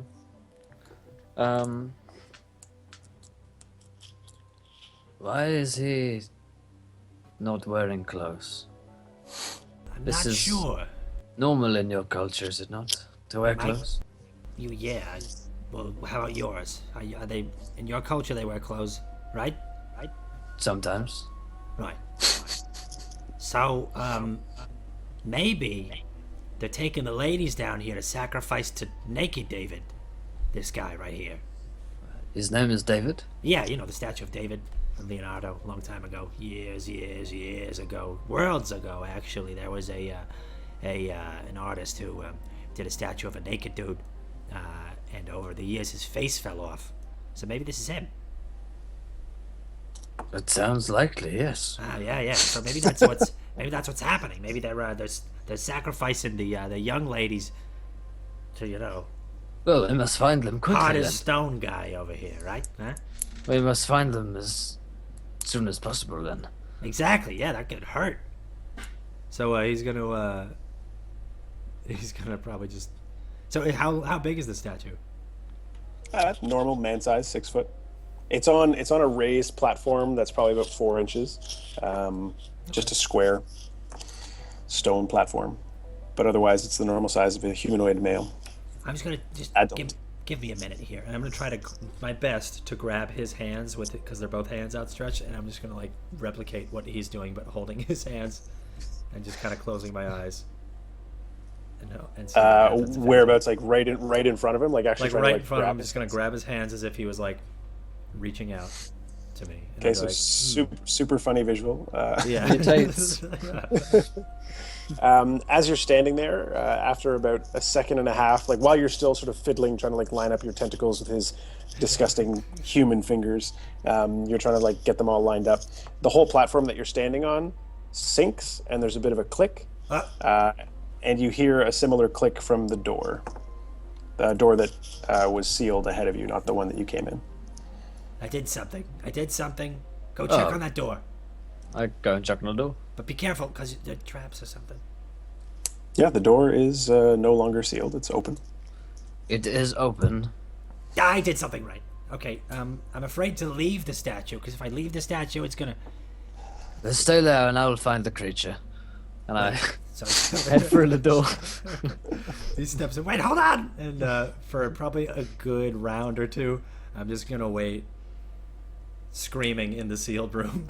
That's how! Okay. Wait! So it's like, well, we agreed on this. Okay, Setzo will just give you, sort of pretending and presuming that he's just going to wait there and you're moving on. Same thing happens through this door. There's a flight of stairs that sort of zigzags back and forth going down. If you're tracking again, this one exits out the other direction.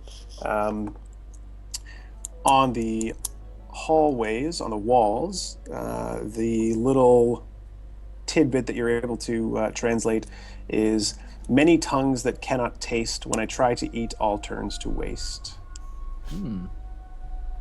Tasty. But Delomir, what are you going to be doing or tracking as you're standing there? Hello. Hi! Hello! Jafar! He's gonna look around for I guess something heavy. And is there anything heavy in the room, or is he just? He is all that's in the room. All right, he's gonna step off the pedestal and hope for the best. Are you just going to step off and watch to see what happens? Yeah, step off Okay. and be like, "Ha!" and then wait for like the thing to set back like 4 inches up off the ground again. Yeah. So it resets, and the stone doors shook. Crap! Alright, Seal closed. Damn. All right. What if I could backtrack? No, that's across the river.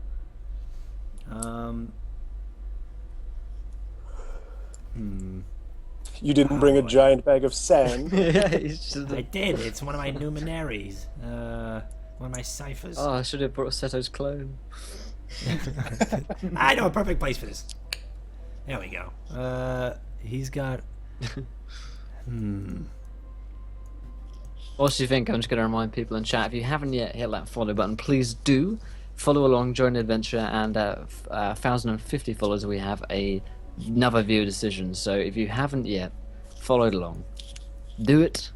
And when we say viewer decision, we mean anything can happen. At some point tonight, Lord Vader is going to need to show up with the Empire. That's true. Thanks to viewer decision. Undead Dan.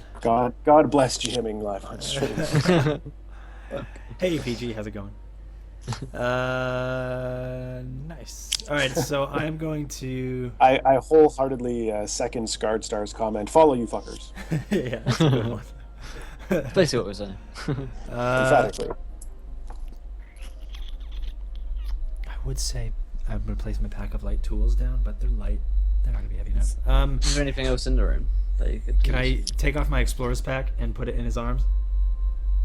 You can hang your explorer's pack on one of his arms. All right, I'm gonna do that and see if it clicks.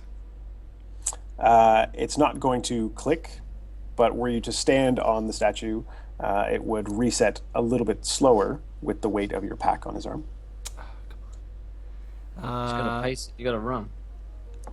Okay, hold on. I'm gonna step on it, and then I'm gonna wait for it to click open, and then I'm gonna sprint as fast as I can to the door while it sets slowly. Okay, speed task difficulty of 4. All right, I'm going to. Oh, I've got shitty speed. Yeah, let's just do it. I've been rolling crap all night. What time can't won't happen again, right? Damn it! Just run right Okay, to the door. No. can This is probably a repeatable process, so you could probably keep trying and going. And Oh, fail wait. each time. Ratiosphere donated £5. Cord gets a dope ass nat 20. Hey! okay, right on. Thanks, Ratch. Thanks Thanks, so much, Drew. Drew. So if you guys don't know what Dope-ass- just happened, you as a viewer can donate to make things happen as well, for us or against us. In that case, he gave me an automatic success, not even like an inspiration or anything, which is what you can do at £1. But Auto thank you so much, success. Drew. Sweet, so I made it through the door. I don't have And, Explorer's Pack okay. anymore. Well, no, on a nat 20, I'll say you can have your pack. You can, like, you do it, you let the door close a couple times, you get a sense of how much time you have, and then you, like, really give her, so you're fine. Also, it's give her a go. appropriate that Retrosphere did that, given that he killed your last character, so now he's giving you positives rather Probably. than negatives. Yeah. Exactly. Karma. Yeah. Cool. So, yeah, you can sprint through. Awesome. I sprint through like an idiot, with arms flailing. Wow. Cool. And does Seto keep the mysterious little string of verse about the fire to himself? Oh yeah, Seto's gone. I imagine he's probably headed straight off. So if it took you a little while to figure it out, then he might be a minute or two ahead. Okay, so Seto, you will have entered into the next chamber, which looks identical to the one that you were just in. So square chamber, not too big, about 25-foot ceilings. Instead of a statue in the center of the room, there's still a door on the far side. The center of this room, there's a small podium that has what looks like some kind of puzzle box on top. And the puzzle box is kind of there's like a peg sticking out, and there's literally a maze, and you have to try and get the peg to the center of the maze. So it's kind of like drawing a maze with a pencil, but you're actually like moving the peg, and if it gets stuck, you have to physically move it all back and then sort of get it to sink in. The only other difference that you notice is that the door that you'll be trying to get through in this room has a number of wooden panels. So there's just a wooden square panel to the left of the door, another one to the right of the door, one above the door, and then one on the floor in front of the door. Left, right, floor, center. Yep, so like up, down, left, Yeah. right, basically. Cool. Oh, that's a cheat. Cool. So I guess I go to the puzzle box and for a couple of minutes start trying to figure out what this thing does. And, I mean, I guess like the finger trap and other kind of like Oriental like puzzles and stuff. There might be Puzzle in his things. culture. His kind of puzzle pieces might be a thing which Seto finger is familiar with. Cool, so here's a perfect example of another way you can use XP. You can use XP to gain proficiency in a skill, but the difference is that normally it costs 4 XP to buy like a skill proficiency. But what you can do is like on the spot in an adventure, you can be like, oh, like I need a proficiency in a very limited type of things, so I'm just going to spend 1 XP to just gain that. You get it forever, so it'll like always apply henceforth that you're considered trained in this thing. So the example they use is you wouldn't be able to spend 1 XP to be trained in computers, but if you're really needing to hack a system, you could say, oh, you know what, I interned for a summer and they used the same OS, so like I could hack this OS and not all Yeah, OSs, yeah. and you gain that sort of permanent proficiency. So if you want, you can spend an XP and gain sort of puzzle proficiency. I only Yeah, know let's Linux do that. Fedora. Cool. What about a fedora today, called? You on this Nerdword also mode? says you could also just try sticking your finger in the. I said you're all about the Fedoras? I'm all about Fedora. fedoras All right. today. Yeah. I actually cool. bought Linux Fedora when I was in college just because of the name, and then hated it because I'm a Cool. hipster through and through. It's an interactive CD-ROM. Okay, we'll wear a fedora and it's like Jason Mraz at a talent. So When I was in first year of school or second year, yeah, so 13, 14. Cool. Won the school talent show for fedora singing Jason Mraz. yeah, Bad days, boys. Bad days. So yeah, I will Yep, spend still my have training on this. Yeah, so you'll have training on any puzzles in the future as well. It's only a DC 3 as a base, so for you it goes down to a 2. I'm trained That's in a puzzles. success. On a 16. Righto. We'll say, for cinematic sake, and actually, Delomir, you can take an XP. Because I know you're out, so I've got to try and get you some XP. All right. Thank you. Delomir, you will be blundering into the room right as Seto is sinking the peg into the sort of finished position for the puzzle. When that happens, all 8 corners of the room sort of erupt in flame and are now sort of spewing from these sort of conical jets. The flames are probably only about 2 feet long at this point, but they are sort of slowly getting bigger and bigger. Oh boy. Oh boy. So, Delomir, you step in and sort of get sort of light searing on one side as you sort of bumble in right as this happens, given that the center of the room is one of the safer spots. The door behind you closes shut, slams shut. Delomir, you take 3 might damage from the flames. And that was for the XP. Thank you. And otherwise, Seto, when you finish that puzzle, all of the wooden panels sort of slide open, and there are 4 more identical puzzles around the door.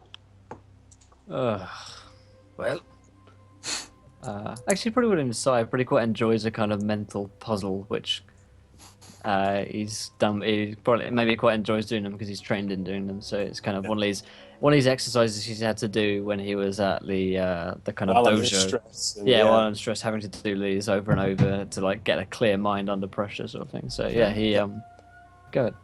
No, I'm sorry. I interrupted you. No, you can't. No, no, you're not allowed to now. No, what were you gonna say? I was just wondering if I could use healing touch. Oh, I'm getting a thing. Scarred Stout donated 101. Will please accept a sad fedora of disadvantage. Of course I will. Gladly. I wish I had one on me now, but I Oh, don't. that's funny. Sadly, that life is behind me. But Disadvantage, that'll increase the difficulty of the first puzzle that you try. Can I use healing touch to get rid of this itchy burning water gross that I have? Possibly, yeah. How many points does healing touch cost? 2. So it's still going to cost 4 points, and then because it costs the extra 2 points because of the itching. Yes. But yes, you could do that to reduce, to like get rid of the itching. I'll just do that. initial So it's cost. actually 3 points because I have an edge in it. Cool. All right, so I'm going to do that, and then I am going to cast it. Can I cast it again? Difficulty then 2. Yeah, 2 for Seto. Well, so we are in sort of action. Yeah, action mode. So breakdown when right now. next action, So I'll yeah, do that. yeah, for sure. Whoa. Okay, Did my stream die? Seto, Is chat, are we still alive? Says Yeah. you're still alive, but my screen's black. That sounds terrible. Well, my screen is fine, but my Why would feed, my live feed is. no, we're all good. We're all good. Okay. All right. Sorry, guys. All right, so this room is getting increasingly filled with what seemed like gasoline or fuel-fed flames. Seto, you've got to crack through these puzzle boxes as fast as you can. Which one are you going to try first? Left, right, up, or down? Right, because as Anime said, right is always right. So he goes for that one, and it's extra difficult because I have... Yeah, so normally it would be a 3. This one, because it was a donation, we'll make it a DC 5 rather than just an up by 1. Makes sense. But I'm trained, so 4, I guess. So 1 success, a 19. Whee, the fedora wins every time. Okay, so you may want to jot something down or sort of be tracking this on paper. But there's the puzzle that was on the podium, and then there's on this door, there's left, right, top, bottom. Yeah. You've just solved the puzzle on the right. But what happens when you try and put the peg in is that it automatically spits itself back out and pulls back to the beginning, and you hear similarly the sort of podium puzzle do the same thing. So you've already solved the podium as well as the right puzzle, but you seem to have done them in the wrong order, as they've just reset.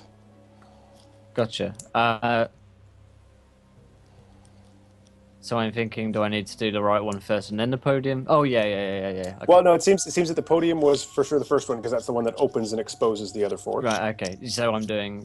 Okay. So not the right one first. Yeah. So this is the classic kind of. Okay, I need to do the left one and then try the right one and so on and so forth. Cool. Awesome. So So, Cord, you want to take your action to heal? Yes, I Heal do. Seto. Okay. Of the itchiness. Yes. Oh, and thank you, insufficiently sufficient, for following. Welcome to the event, my friend. You're a gentleman and a scholar, sir. And A thank you witty so much. bastard, it seems. Yeah. Enjoy that free gold. Anyone else want to join insufficiently sufficient and become extra sufficient to us? Then hit that button.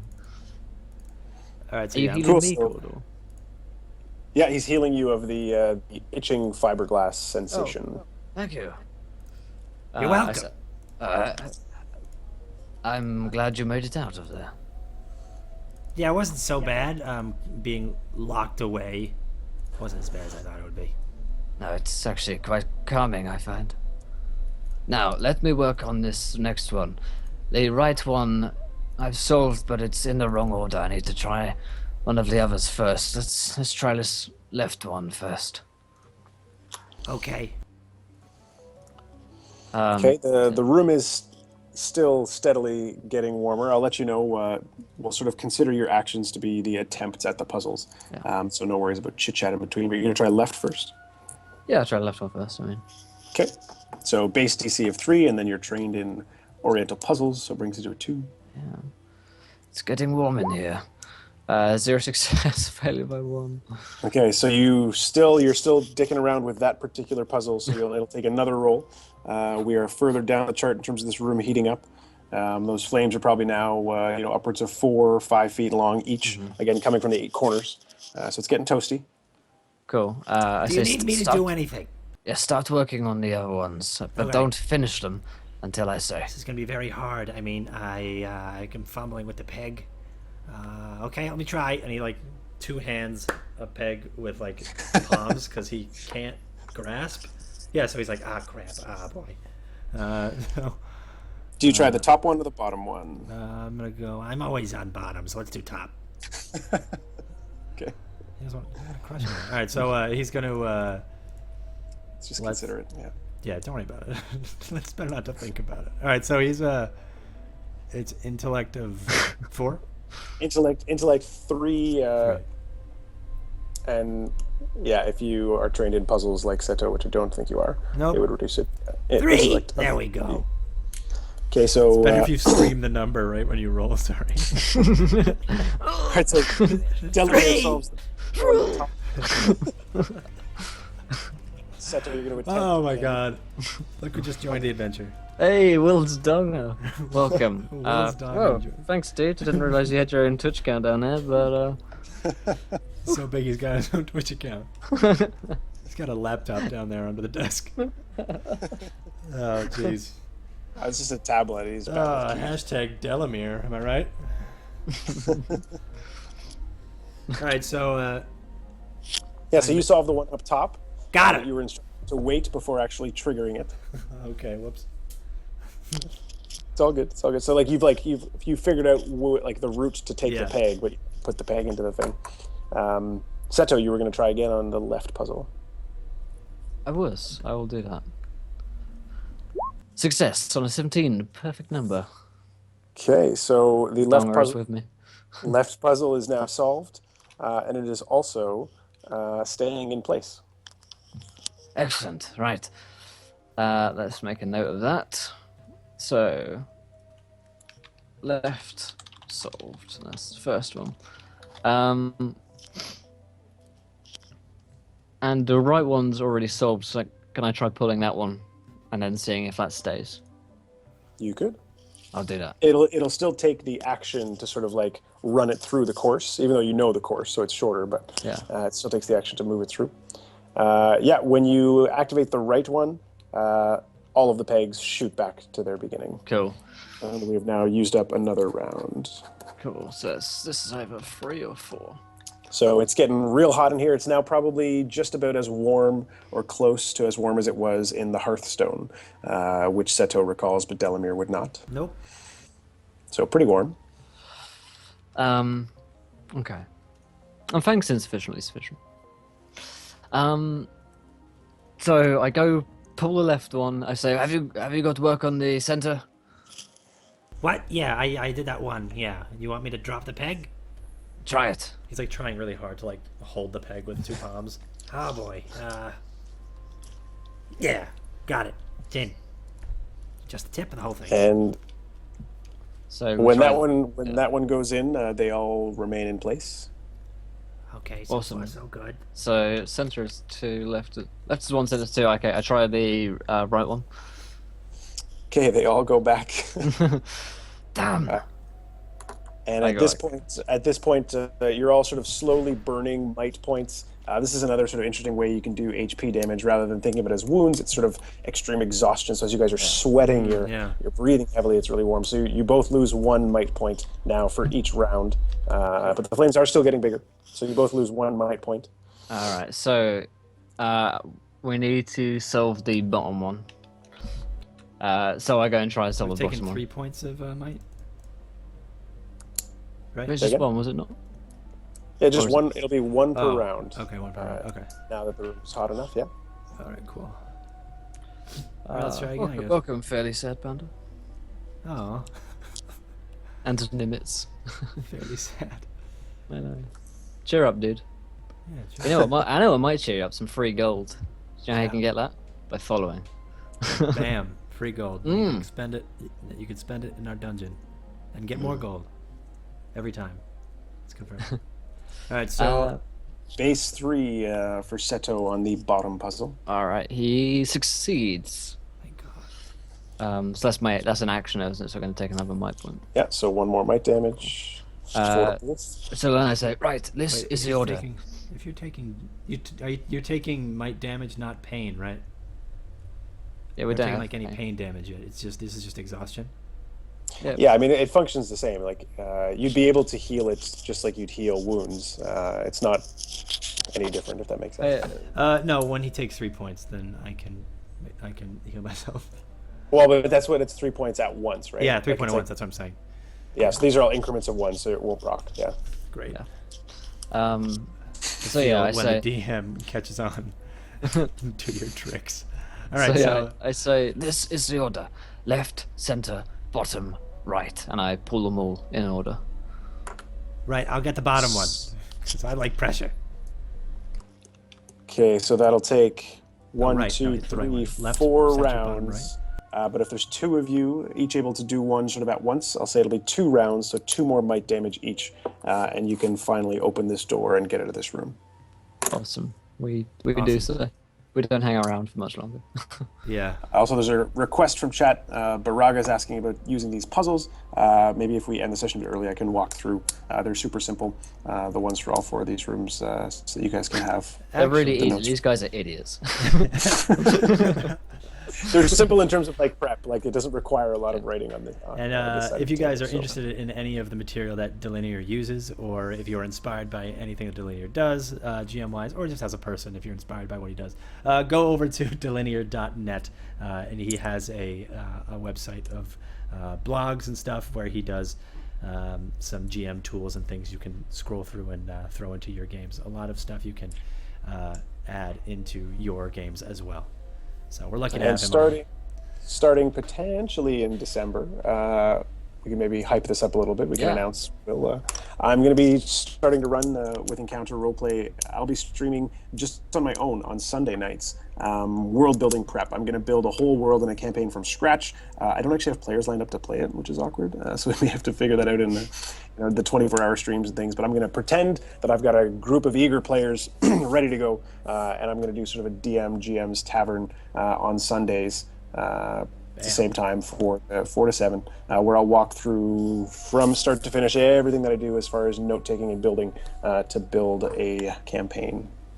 I don't know, P-Fart, if it'll be fantasy or sci-fi. I'm not sure. We also have other things to announce, which we can't actually announce tonight, but other games nights opening It was going to be tonight, but it's actually been moved to Thursday. The announcement for the Tuesday thing. I don't think I told you this, Myth.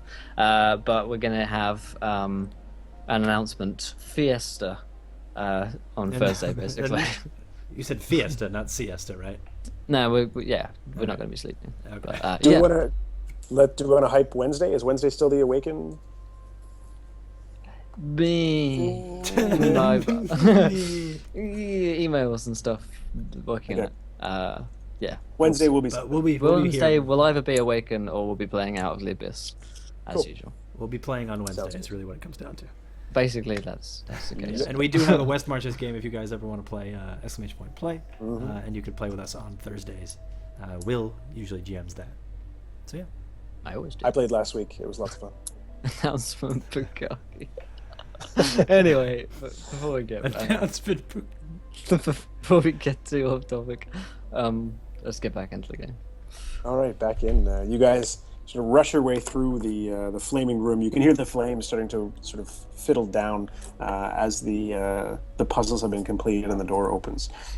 Similar layout to last time as you head down to the third level below that sort of crescent chamber that you started in.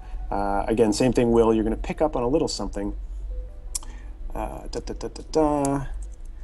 The only ear that cannot hear is what you're going to see repeated over and over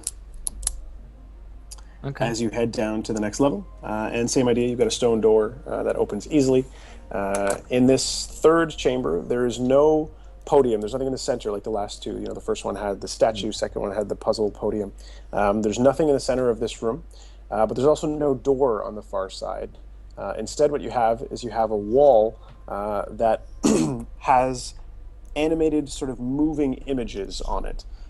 You can still see the stone wall behind it, but sort of superimposed on top, there's kind of these holograms that are moving, and they're all faces. So it's this wall of faces, and all of these faces are sort of saying things in repetition. And if you watch for a minute or so, you'll see that each individual face only says its little piece for about 8 to 9 seconds, and then it hiccups back and repeats. So they're all on loop. All of these faces are on loop, these holograms.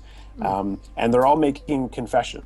They're all admitting to very sort of dark, heavy, personal, private secrets, and sort of describing them at some length. The only spot on the wall where there isn't one of these hologram faces is right in the center, where there is a mirror.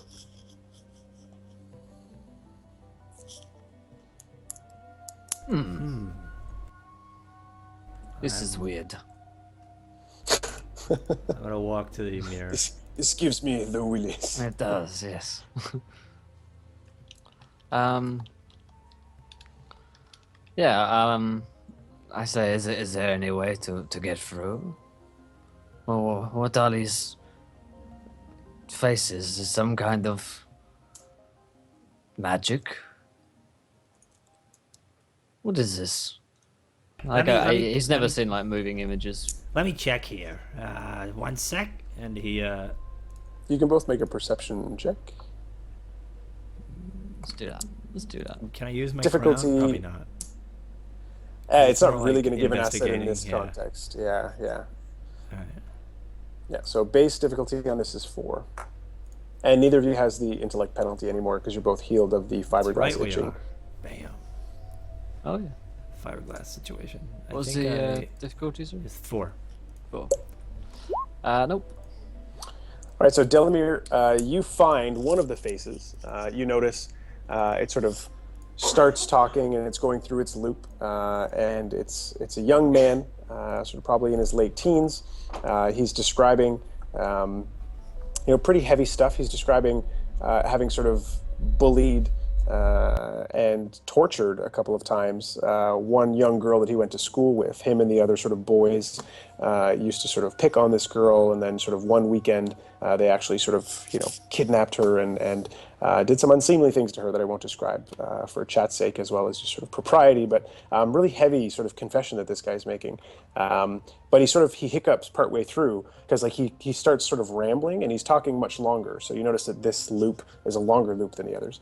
And he sort of gets cut off as you notice that he sort of looks to the side and then goes, oh, okay, well that's all. And then he sort of walks off or his head looks to sort of walk off, and then it repeats the loop and starts again.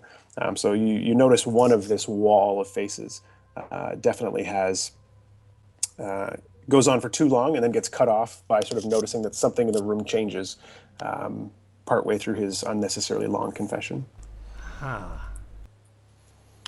What is it? It seems that he is confessing to something, and then he just kind of leaves after noticing something in the room. What is he looking towards? Like, is it the left, the right? He just, one of us? He looks to the right. Like off camera which kind of thing? You actually, he looks to the left as far as what you see on the wall. Well, I guess What's behind me to the left? Or where, like, could I trace his eye line? Or where his eye line was? If I could see anything in the room? Nope. He doesn't like do like a 180. He just kind of, his head just sort of turns, and then he kind of heads off in that direction.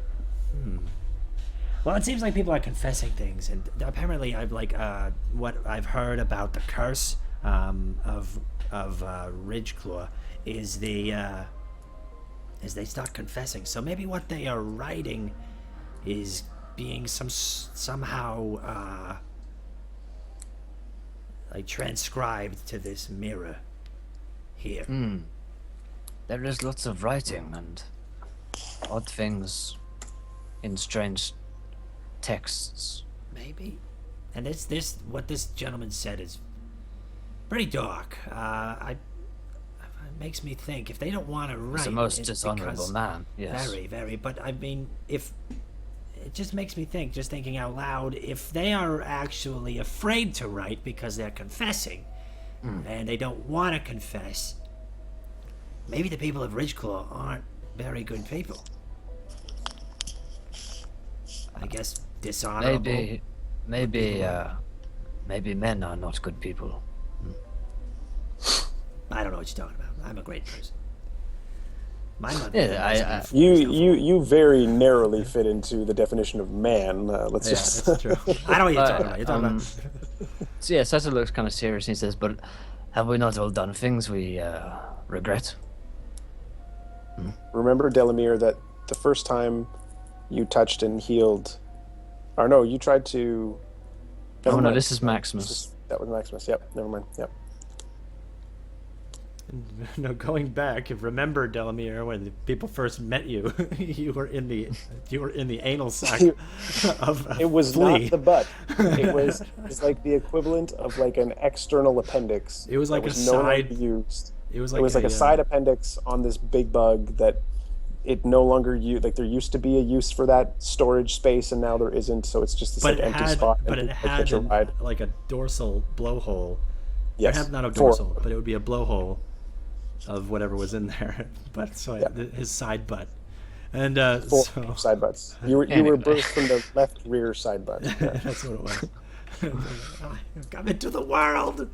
All right, so Yeah, Seta looks kind of more serious than usual, I guess. He probably doesn't look at you when he says that. Well, weird. Is there any like other? There's another one that comes up and does a confession. Every one of these faces is making a confession. His, Okay. you just notice, is the only one where he goes on for so long that he does that kind of hiccup where he stops and then like steps off. All of the others just sort of make the confession and then the loop starts again. Okay, I'm gonna try to reach into this one that seems to hiccup. Like, does it hit glass? Does it? Do I? Yeah, actually, there's probably like a 1/4 inch of a clear surface that you touch. That's not stone and it's very cold. The question I find here is, well, firstly, how this is done, but I suppose this is some kind of magic that you understand, but why? Why have this curse? What purpose does it... why even have Does it it serve? here? Yes, there is no one to see this. Well, maybe whoever lives and sculpted whatever it is we are. I have yet to see anyone. Yeah, but maybe beyond. I almost went into Steve. What's his face? Steve Adams. Yeah. So Maybe down farther we can find who the architect of this strange place is, and or maybe even was, and we can figure out why they've created a room with such deep, dark, I guess, secrets from the people above. Against my better judgment, I find myself intrigued. Me too. I guess that's one thing we can agree on. So, is there another door in here, or is this just a dead end with? It's a mirror, isn't it? Just the one glass, so the wall of glass with these holograms, and then the one mirror in the center. Let's go look at the mirror. Yeah. Seems natural. Point. Do So yeah, you see yourself in the mirror? Oh my! Is that what I look like? I'm afraid so. Oh my! Oh jeez. I'm sorry. That's okay. I gotta tuck in my shirt. There we go. Much better. All right. Sorry. I gotta tuck in my Far better. whatever this is. Flap. Yeah, you call it flap. I've got to tuck in the lower gourd. Let's get that in. There we go. It's stuck in this stomach somewhere. Why did you tell me my shirt was unbuttoned? My gosh. Oh, my It must have stomach. been the water thing.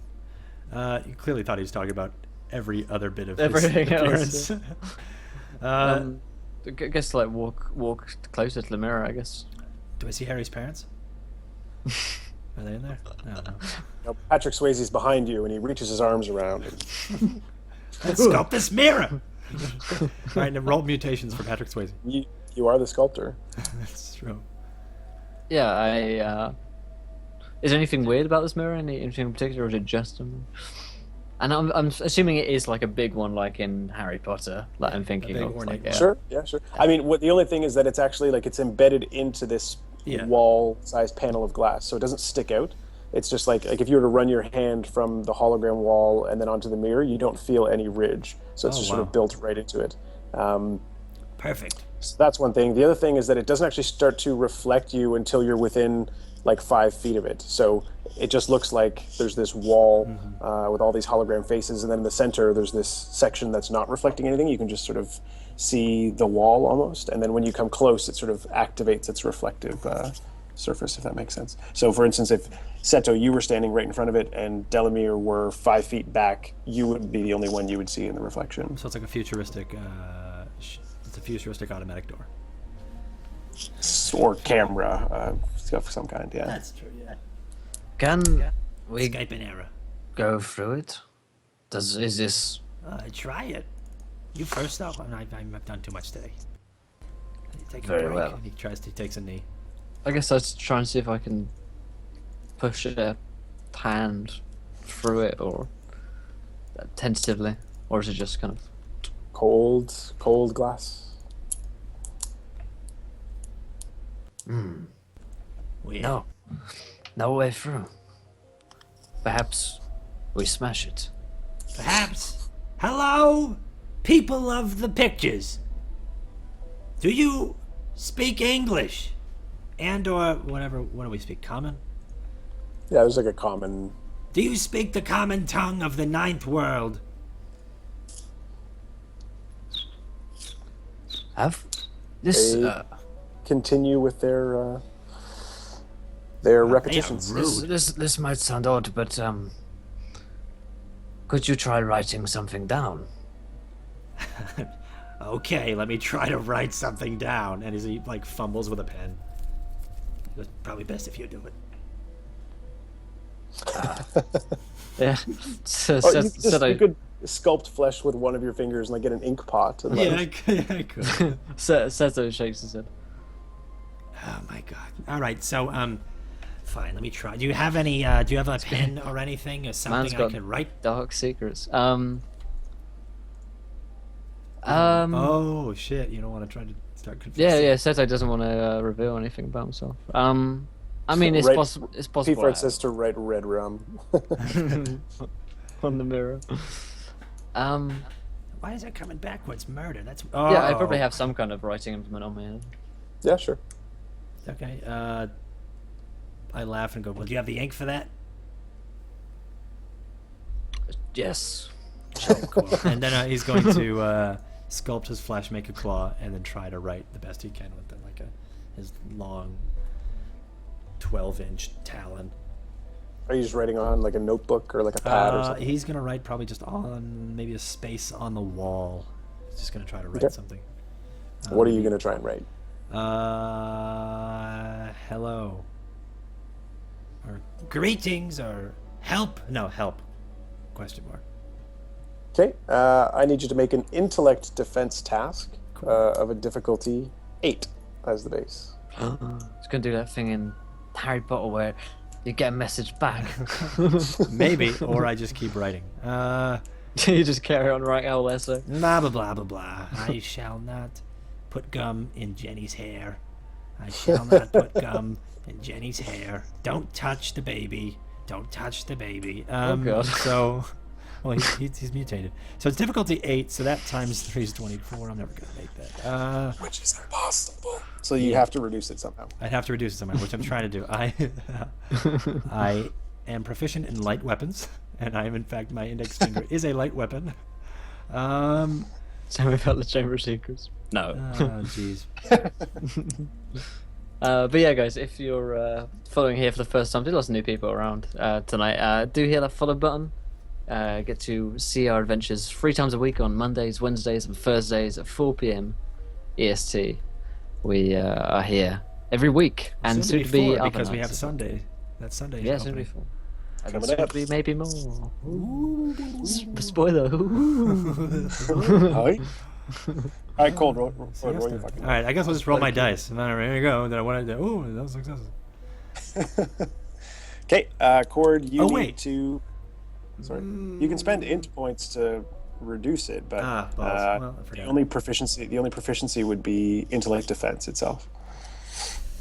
I don't have that proficiency. That is too bad. It's almost like I can see your character sheets before the game. Weird. Whoa, Nerdward, where'd you get a stormtrooper fucking? Yo, give me that. It's just What? a Twitch emote. It's there? Oh, they may have added it because of the Battlefront hype. Oh, I didn't see that. That's sweet. There you go. Spam that shit. Spam the I'm gonna spam the Fault Boy because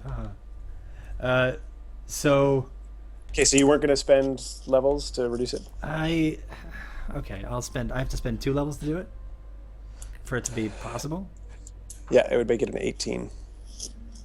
So the base would be 6 with 2 reductions. 1, 2, 1, 2. Oh, I'm sorry. 1, 2. If you want, you don't have to. You I'll don't do it. actually have to spend. I'll It's do your it. I'll do choice, it. I'll do it. Twist my arm. So now it's a difficulty of 4. It was a difficult. Oh, it was 8. So now it's a 6. Yeah. Yeah. Damn it.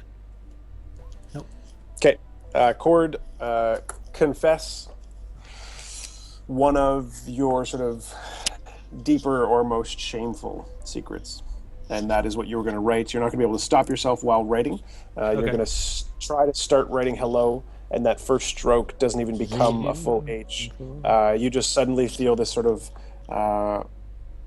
strange presence for a split second, and then you actually don't remember writing. You just kind of black out while you're writing, and then all of a sudden you're there, and this thing is written on the wall in like a couple sentences. Yeah. So he goes to write. It's a fan of Nickelback. Seto judges you so harshly. Just strikes you down. He probably writes hello, and he goes H-E, and then space. So it's he was a boy named Jason who always met him after class so they can climb trees and explore the woods and build forts together. It wasn't until later when I started having feelings for Jaso. Later in life, when I approached him, I was shunned from him, school, and then I gone stir crazy, leaving school, quitting school, and trying to join a religious sect. They turned me down as well. It was there I devoted myself to teach myself medicine and research and explore the wastes by myself. Thus why I have these atrocities and deformities. Help me. I'm very insecure and I hate myself. Period. I mean, I said one, but that sounds like all of them. Way to go. No, that's just Totally like one. Like he blacked out. Just It's got a lot of tentacles. yeah.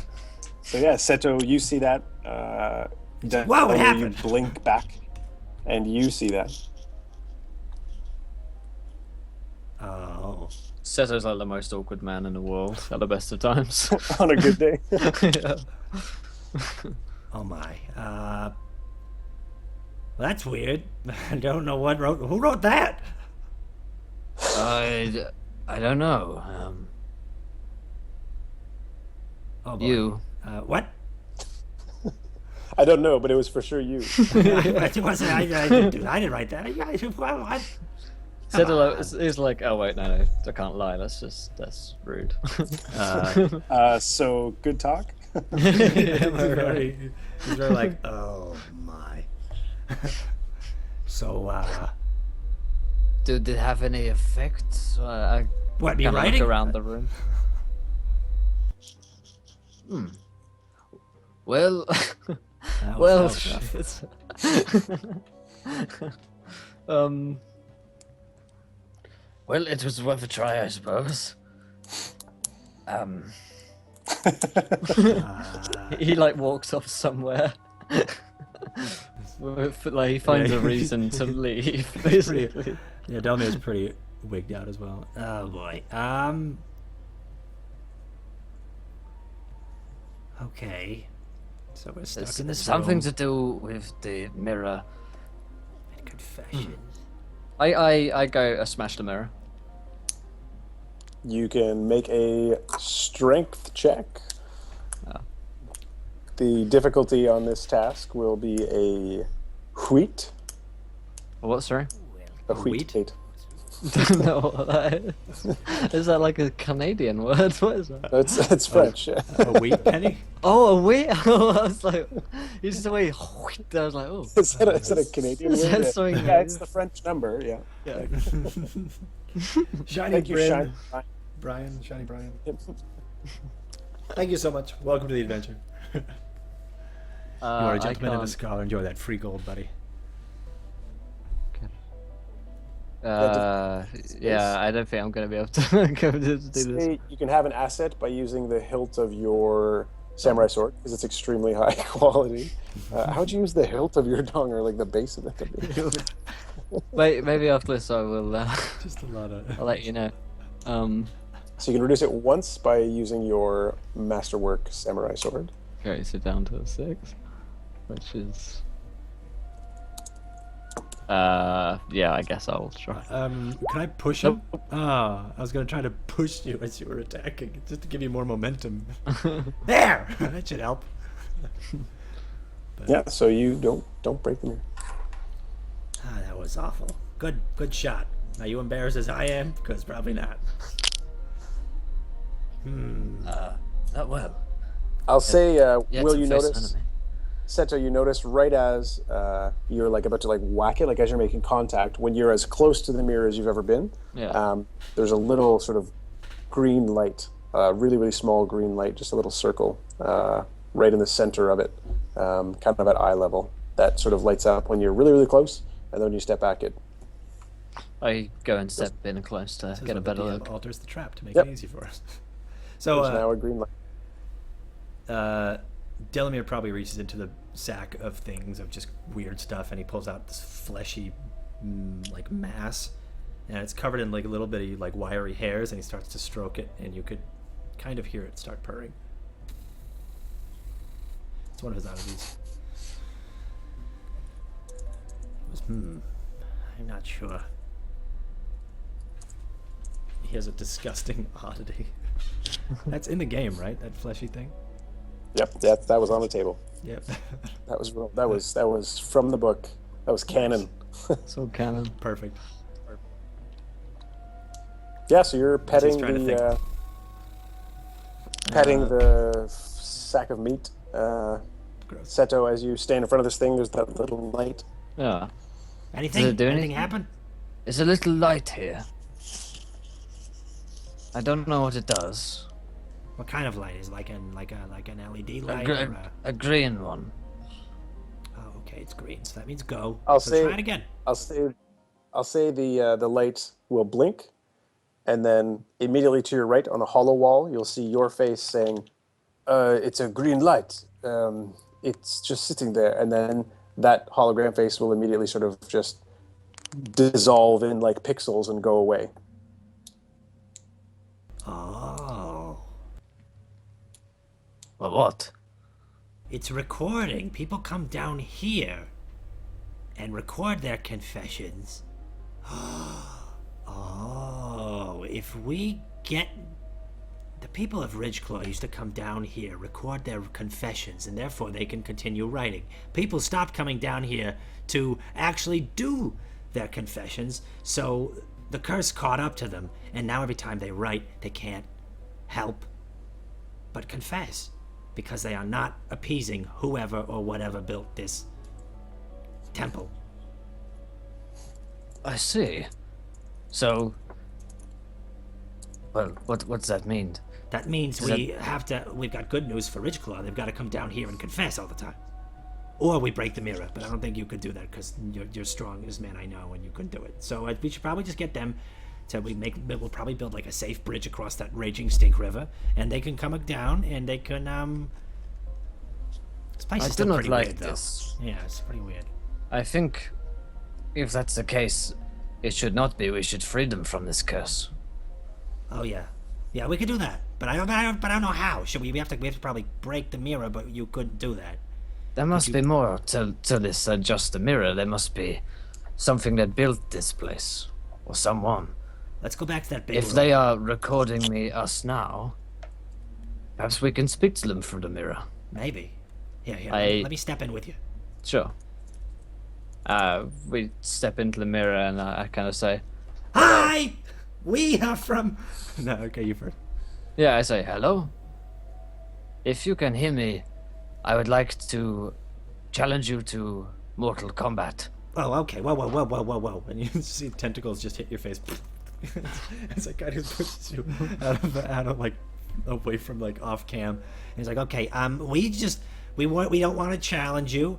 We actually, what we like to do is he's actually going to get really close to the camera because he doesn't know what to do.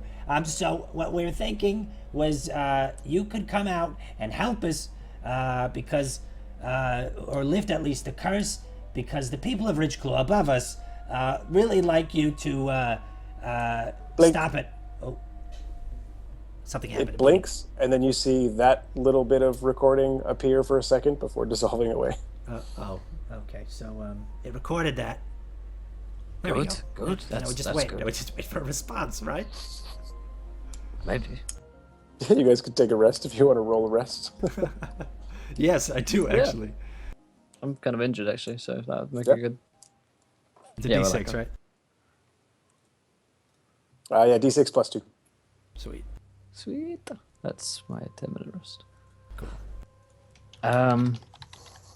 2d6 plus 2 is 13? Or is it 1d6? In which case I'll take the first 1d6 one. plus 2, yeah. I will take the first one. Which is slightly lower, but yeah. So that's 7. 1, 2, 3, 4, 5, 6, 7. Cool. So yeah, I guess we wait for 10 minutes for something to come back to us. We gotta figure out. All right, so nothing. We got nothing. It's pretty apparent that the mirror does record and then transmits to the wall. But whatever you're saying into the mirror is not what is programmed to stay on the wall. Right, so... Because it's just auto-deleting, yeah. Yeah. You say that the people come here to record confession. So perhaps Right.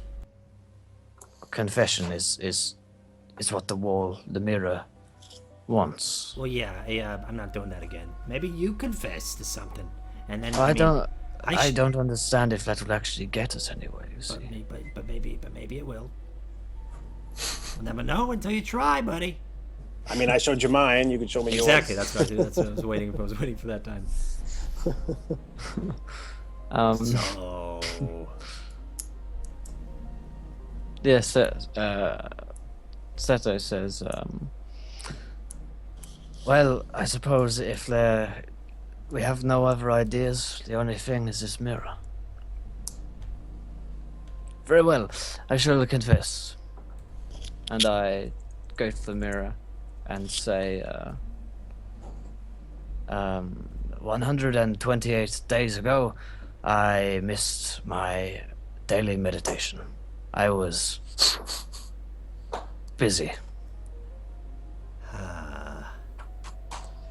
On a scale of 1 to 10, how guilty or ashamed is Seto of that?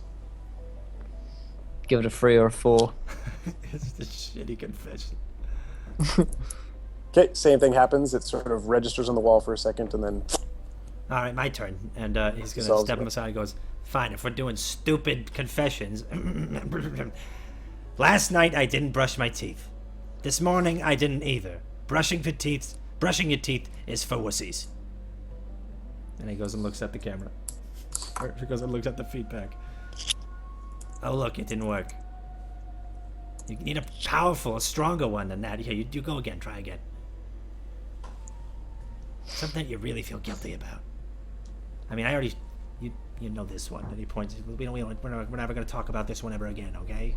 He talks to I can leave the room if you wish to speak. I'll leave the room. Here, I'll leave the room. You could do whatever, and then I'll come back and I won't listen to the thing on the wall. And he's gonna leave the room. All right, so Seto equals Jason. So yeah, so Seto kind of he has a very kind of awkward few moments. Is this thing on? Is it on? gives it a little tap. Little love tap. And he says, very well. Well, when I was a young man, I was very angry before I went into the dojo and had my training. And my father was a very dishonorable man, and he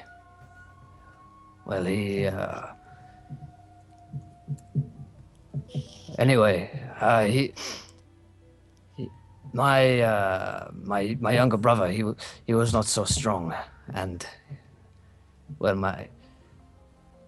he is no longer with us, as my friend Jeckley would say, and I tap my little finger trap. And I, as I say, I was angry, and I killed my father.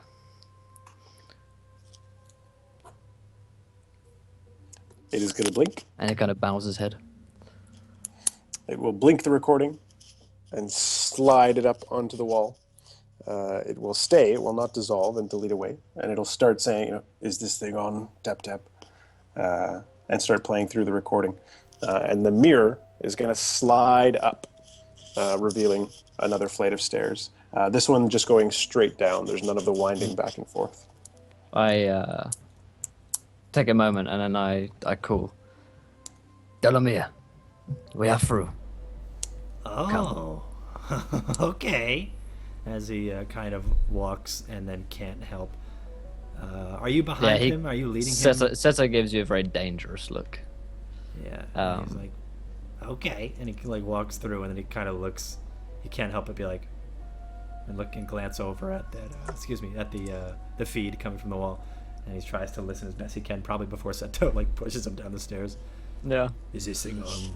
When I was young, I was. Oh, come on! And then probably. Yep. Cool. So you guys head down. This flight of stairs goes anywhere from like 60 to 80 feet deeper into these caves. Goes further and further down, all just one straight shot. When you get to the bottom, there's sort of an open portal, sort of an archway with no door in it this time, and leading into what looks kind of like a cathedral. I guess is the most familiar space you'd identify this with. It's a sort of long rectangular room with high ceilings, ornately carved arches, no windows or anything like that, obviously being the exception. In the place of pews, sort of in a similar alignment or arrangement that you would have pews at a cathedral, there's just stone slabs. On many of these stone slabs, there are naked individuals who are lying down and who seem to be strapped in with leather straps at the wrist, the ankle, the waist, and sort of just under the armpit across the chest. The majority of them are not moving. They're just sort of lying there, either asleep or unconscious. But there's one or two of them that are sort of twitching and shuddering, and they all seem quite pale. Mind palace. Leading up towards the sort of center of this cathedral space, up on sort of the raised dais, at the very back, kind of where the organ would be, and approximately the same size, is a creature that it's hard to tell if it's alive or not, except for the fact that it is very slowly breathing. What you see looks to be sort of like an obese bat. It's this enormous sort of bat-like creature, probably the size of, how do I think, not in D&D terms here, like 3-4 times the size of an elephant, we'll say. So it's this enormous bat, all sort of bulbous and overweight. It's clearly unable to fly. Its sort of wings and forearms are kind of just resting at its sides. But its ears are probably the full size of its body, again, high and wide. And its ears are actually held up and open by like rows and rows of chains hanging from the ceiling. So its ears are being held open by all of these chains that sort of go all the way around it. And again, it's hard to tell to what extent it's mobile or not. It's kind of breathing. You can hear, like, it sounds like the room is breathing because this thing's so big. But you do see sort of a slight sort of rise and fall of this creature. And in front of it, there's a sort of an altar, I suppose, made of glass. And on the inside of the altar, you can see there's a brass box that's sort of suspended in the glass somehow. You don't see, it's not on a raised platform, it's not on a pillar or anything like that. It just sort of seems to either be floating or it's actually like in the glass if this altar is all solid glass. I kind of take a moment, but I guess Seto's in quite an emotional mood at the moment. And so Stop crying.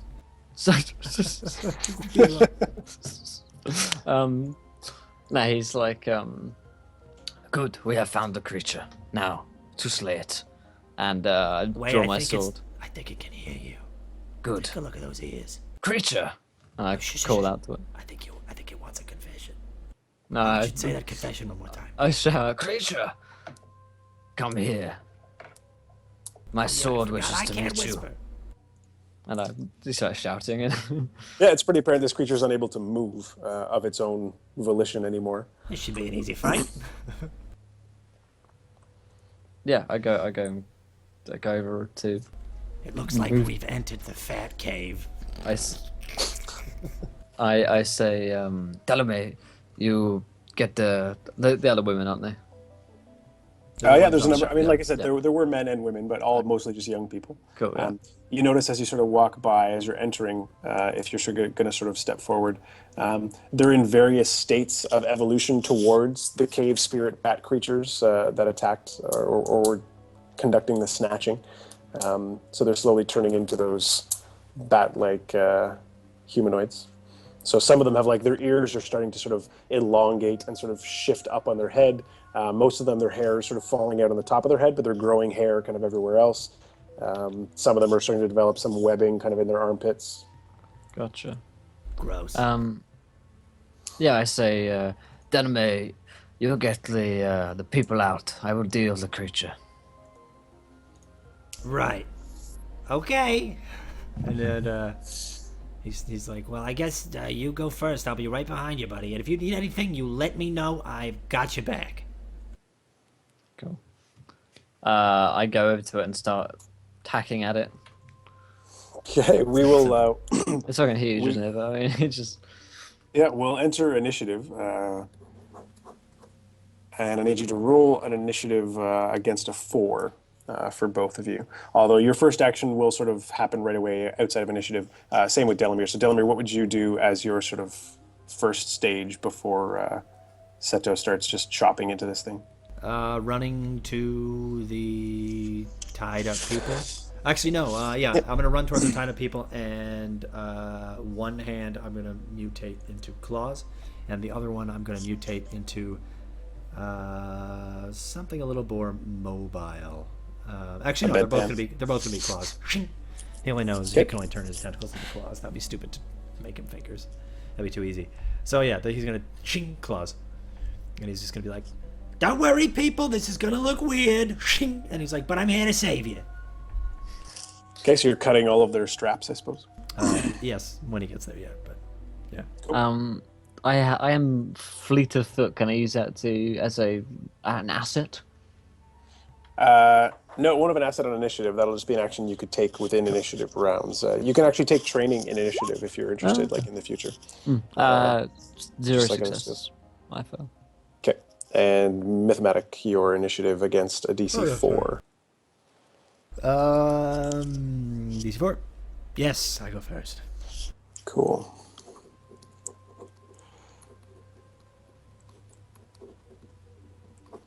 And will. There we go. Cool. So Myth, as you're sort of running around cutting the straps, these tied up Of the victims. young women only, because that's what I was told to do. Okay. The women are sort of like slowly kind of coming to their senses, coming back into consciousness a little bit. Again, they're still sort of part mutated a little, some of them to various degrees. And they're starting to sit up, but they're not going to be moving too quickly. You will see as Seto, if you want, that's your call. I'm going to try not to, but... Okay. As Seto sort of rushes up, Seto, you can describe your first attack, actually, and just automatically deal your thrust damage. I'd love to. Because prior to the initiative, you can land that first attack. I'd like to chop. I'll chop him. Okay. So what's the damage on that if it were to auto succeed? It's 1 more than thrust, so I believe 8. Okay. Yep. All right. So you can chop into this enormous creature. You notice as you get closer that it has a bunch of sort of ornate paint all over it, sort of in those same runes that were on the top of the door. So there's all this kind of body paint all over this thing, which just adds to how sweet and appealing he looks. But yeah, delicious. Yeah, take a good chop. As you're taking that chop, this creature is going to sort of do some weird like shoulder gyrating because it can't really move. And again, it's pretty well chained, in its posture because its head is being held up by all these chains as well because of the size of its ears too. So it can't really move or get away, but it starts to sort of wiggle around. It's definitely alive enough to have felt that pain. Drunken white girl twerking, that's what you're saying. Kind of, yeah. And it lets out... See that image? That image resonates with me so well. Like, yeah. I know exactly what you mean. It's going to let out an almost like indiscernible high-pitched sort of shrieking noise, kind of like a dog whistle sort of thing. You can tell that there's like a really acute noise sort of ripping through this cave. Yeah, but you can just barely hear it. And then you're going to hear lots of sort of fluttering and shrieking noises sort of coming from deeper into these cave networks. Myth, you are going to see 2 of the bat creatures sort of fly in, one from the left, one from the right, from 2 holes that were in sort of the ceiling. These 2 bat creatures look slightly different than the ones that attacked the city of Ridgeclaw. They have the ornate paints all over them, and as well they have sort of kind of tribal-esque sort of armbands that have all these like trappings and like streamers and things hanging off of them in various ways to sort of make their wings look larger and sort of moving and multicolored and that kind of stuff. And they swoop in, and they're both swooping right towards Will, but Delomir gets to go first. Oh, you guys see that? Don Areno. Yep. No, I didn't donation. see What's So the for, yeah. donation is he donated £10. Thank you, Retrosphere. Thanks so much, dude. The next roll is the opposite side of the dice. So if he rolls a 20, it's a 1. If he rolls a 1, it's a 20. If he rolls a 13, it's an 8. If he rolls a 14, it's a 7. Things like that. Awesome. Yeah. Thanks I so guess much, the best way to do this math is whatever the roll is, I guess it's the difference of 21. But anyway, we'll figure it out. I have a dice in front of me. Yeah, so Cord, you figure out with the dice business. Okay, so both of our next rolls. So So if you rolled an 18, it's an 81, am I right? if you rolled an 18, it's Am I right? 13. It's a 3, sorry. 3, yeah. Yeah, it's 13. All right, so that's awesome. What a cool donation. All right, so Cool. So Delamir's running, cutting these straps and sort of tie downs, and then you see these two sort of tribal bat creatures swoop down in sort of a fury towards Seto. all right. So he's running towards Seto. I've got how many people did I cut free? We'll say like 4. All right. There's 12 total. Are you okay, Seto?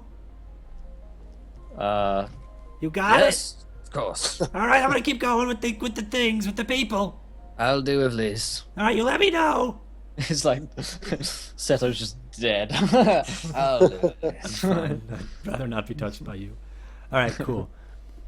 If they roll a 10 Yeah, or 9, so I'm gonna be you pissed. can cut another 4 Okay. in your round if that's what you're wanting to continue doing. Yeah, I'm gonna do that. I don't know what roll that'll be, or if I roll. No, there's no roll. It's not contested. Cool. The straps will not dodge your claw attacks. Damn it, straps. I don't know. I mean, if they were tentacles, yeah, that would suck. Sometimes But yeah. it feels like they do. All right, so if that's Delamir's turn, then these two bat creatures are going to fly down towards Seto, and they're both going to make sort of vicious biting attacks, requiring a speed defense roll of 4 as the base. Alright, I am skilled in this. Therefore, it's -2, so surely I can't fail. But With this weird This- roll. yeah. Oh, fuck. Fuck this. Amazing. Oh, That's that is all. awesome. What a crit fail by. Yes, Seto. That's Oh, awesome. I've got such bad luck today, guys. That is When my awesome. rolls were terrible before, now they're good. Oh, that's such a that could have good been better for the donation. finish. Thank you, Retro. That is so awesome. Ah, fuck. All right, so Seto, you are going to take 6 might damage as this thing just bites into your shoulder in a big way. In a big way. And as it sort of swoops by, because these things are trying to sort of maintain flight, it's going to sort of kick off of you, and it disarms you in the process, sort of kicking and sort of flailing its hind quarters, Shit. wrists and your sword. Because they sound like chairs. And Chairs And then- creaky. then I need another speed defense task, DC 4, from the second one as it swoops by. Fuck me. No, that's- 19.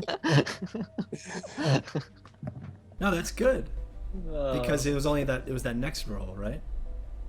Oh yeah. It wasn't yeah. for a round. Yeah, I don't think. yeah. So you're good. So you're good. Oh, fuck. Oh, that would have been really good. That would have been what, a 3? No, that would have been 2. Oh, that's funny. Cool. All right, Seto, how do you respond? Yeah, I guess I've been like knocked by this initial one, but then he dodges out the way because he hasn't got his weapon on him, so he can't parry. So he just kind of rolls, tucks and rolls, jumps out of the way. And it's my turn, so I go to pick up my weapon. I guess Yep. I would hopefully have dodged towards it. Yeah, But I you're guess within range. You're within range to pick it up. That's fine. so. I grab it and thrust into the one which attacked me. Okay. And hit me, rather. Because vengeance must be served. So, what's the DC on this for? Yep, these guys are 4. Cool. Do I have anything? Nope. Okay. Nope. God damn. You can spend an XP to reroll. Yeah, let's do that. Because I'm not in a great way, but yeah. Yes. Ooh, Dead on. yes. Oh, God. Okay. So it takes 7 damage. Okay, you can describe a bloodying but not fatal wound. It thrusts up into his lower abdomen. Yeah. Cool. All right, and back to Delomir. You just saw that transpire. You would have heard Seto cry out in pain as he had like a solid, like fist-sized chunk torn out of his shoulder. Wow. Okay. So. All right. Cool. He is going to run over and be like, "Hey, I heard you got hurt. Here you go, buddy." And I'm gonna try to. I'm gonna like, kind of knuckle bump him, or actually, I'm gonna open up my palms as big as I can go and try to like press his wound and try to mold it closed using my healing touch. So that's 2 points. So it's actually 1 because I have an edge. And then I restore 1d6 of damage for you. Was he within 30 feet of me? Yeah, that's fine. Great. So I will get 1. I'll say your movement from last turn as you were like running by, swiping straps, brought you closer. Yeah, and he went, ooh, and I went, oh, and then gained some might. And then you like ran. There's like these like 2 giant bat creatures, like large size, like 8-foot bat creatures, like flapping their wings, shrieking, like biting and clawing. And you're just gonna run up and like right between them and be like, "Oh, it's okay, it's okay." It's all right. Excuse me, it's fine. So I rolled a 1, which is a 6 on the dice. Oh, that is it. Yeah, your first. That was my first roll. Cool. So you get 6 Top and points bottom. back. Hey. Very cool, Ratchet. Awesome. That was actually the best way to do that, is to get both ends. We got the crit and the best possible roll. It was turned to the worst, and the worst possible was turned to the best. Cool. So yeah, you take 6 points of healing, Seto. Thank you. As I'm kind of... Excuse me, boys. Pardon me. Just got to get to my buddy here. He doesn't even say thank you, so it's like... Yeah, he's in the zone. Rage I don't mode, expect you to say anything. Yeah. I'll wait here until you say thank you. Yeah, you probably... Delomir, You probably notice that Seto isn't like showing his usual like restraint and finesse. He's kind of being kind of a bit brutal about everything. There's a little emotion. Yeah, this, he's yeah. fighting passionately. Yeah.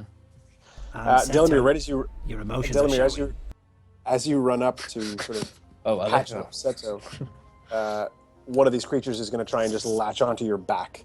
So you need to make a speed defense roll of DC4. Me? DC4? No, it's me. Nope, Sorry. nope, just Good, Delomir. yeah. Yeah, success. So I'm going to dodge Cool. out of the way, or kind of like, Yep. whoa, and try to duck out of the way. Just Cool. to save And you then that same deal. mutation roll. Seto, the one that you just stabbed, is going to sort of return in kind. It's going to whip around, and it's actually going to try and sort of slash at you with its long tail. You notice has a nice barb on the end that you weren't tracking before. But as you sort of stab it again, it's still sort of concurrent. You stab, you have this like tentacle thing, heal your shoulder a little bit. You hear Delomir go, "Whoa!" And then this razor tail whips at you. And yes, Irving Wolf, I know we have 15 minutes to get Vader in here. He's been dreading it all game. Yeah. How am I going to do this? Yes. How do I do it? Like I'm just trying to. I want to do it so that it's not cheesy. I was hoping in that star room that would have been sick. Maybe when we go back. Cool. Yeah, success. Cool. So instead of his normal kind of dodge, he just kind of like punches the thing like back with like probably like the hilt of his sword. He kind of punches it back. Cool. And then you can respond in kind with an attack. Yeah, he's gonna go for a chop. So a bit more reckless. Get -1 on attack roll. +3 damage. Oh, well, that's my mistake. And I used that before, so I need to use that for my might pool. So -1 attack roll, is that just... Yeah. So roll it as if it's the same until Yeah. like roll it as DC4, and then whatever the result number is, Cool, it's just so- -1. 17 would be the perfect number, but it's 16. Cool. So how much extra damage? So it would do 3 extra damage, so rather than... 8. It should be 9. it should be 9, yeah. Okay. You can describe a killing blow. And Irving Wolf, I am going to get Vader in here tonight if you hang out. We may go a couple minutes over, but he'll be here. That's fine.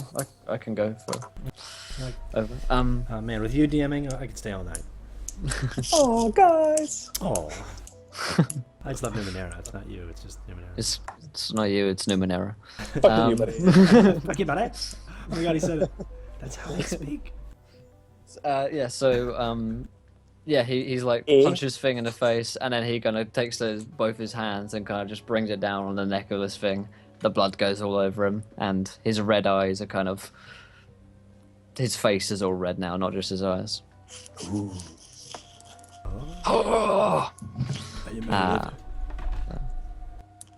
And Delomir. I think we should. What do we? We should start using Google Plus, and we can start. Or yeah, no, what is it? Google Hangouts, and then we can have your eyes will just be red circles. Red. And they'll just follow your face tracking around. Get the LARP going. Or just get contact. All right, so my turn. Later eye surgery. Just burn my eyes. Yeah, I'm gonna try to that one that I dodged. I'm gonna try to like claw at him, but I want to grab onto his legs as he's trying to flap away. I want to like hold him down as he's like flapping. Okay. But it'll be rough because he's has 12-inch long claws. So I mean, I would make it as an attack roll. Yeah, Because you're if I trying, roll. you're trying to dig your claws into Yeah. him, kind of. Okay. Yeah. I'll just dig my claws into his Achilles or somewhere, or like try to flesh hook his calf. Ooh. All right. So that's like a 4. Yeah. These guys are base 4. Wonderful. That would have been cool. Cool.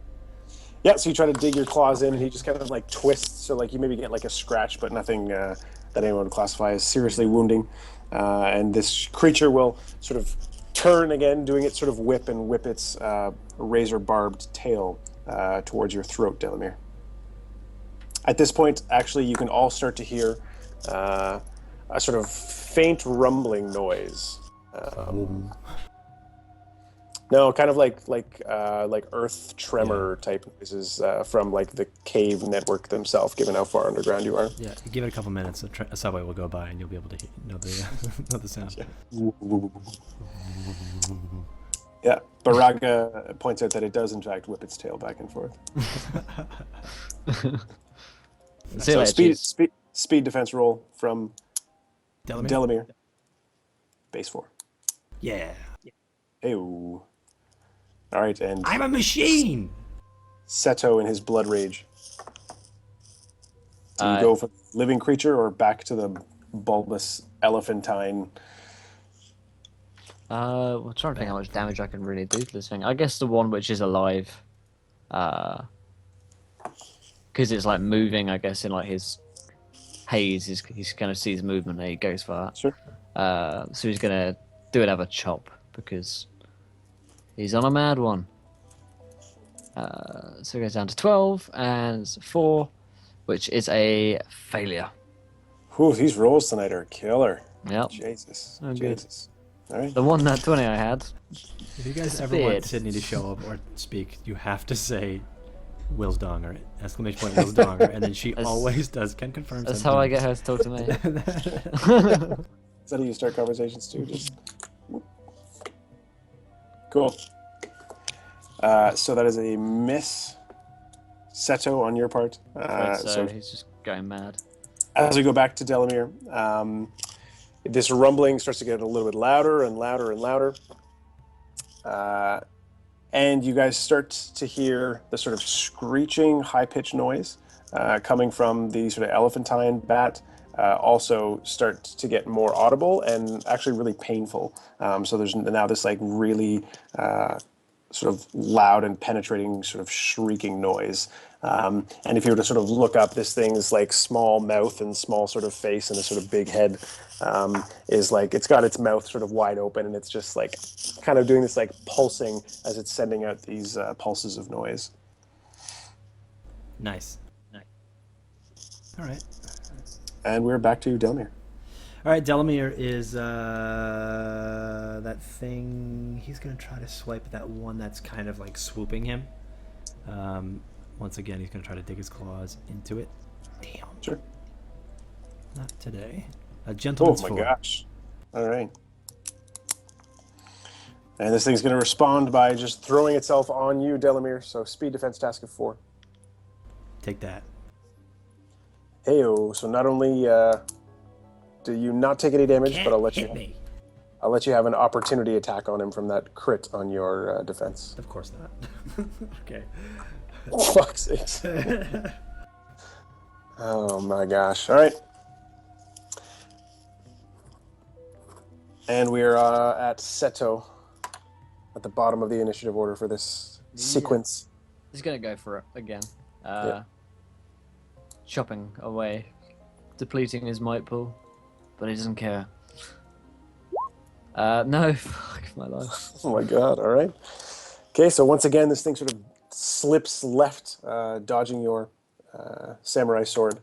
As we go back to the top of the initiative order, the rumbling gets louder, and it's now very clearly coming from sort of like the back right corner of this chamber.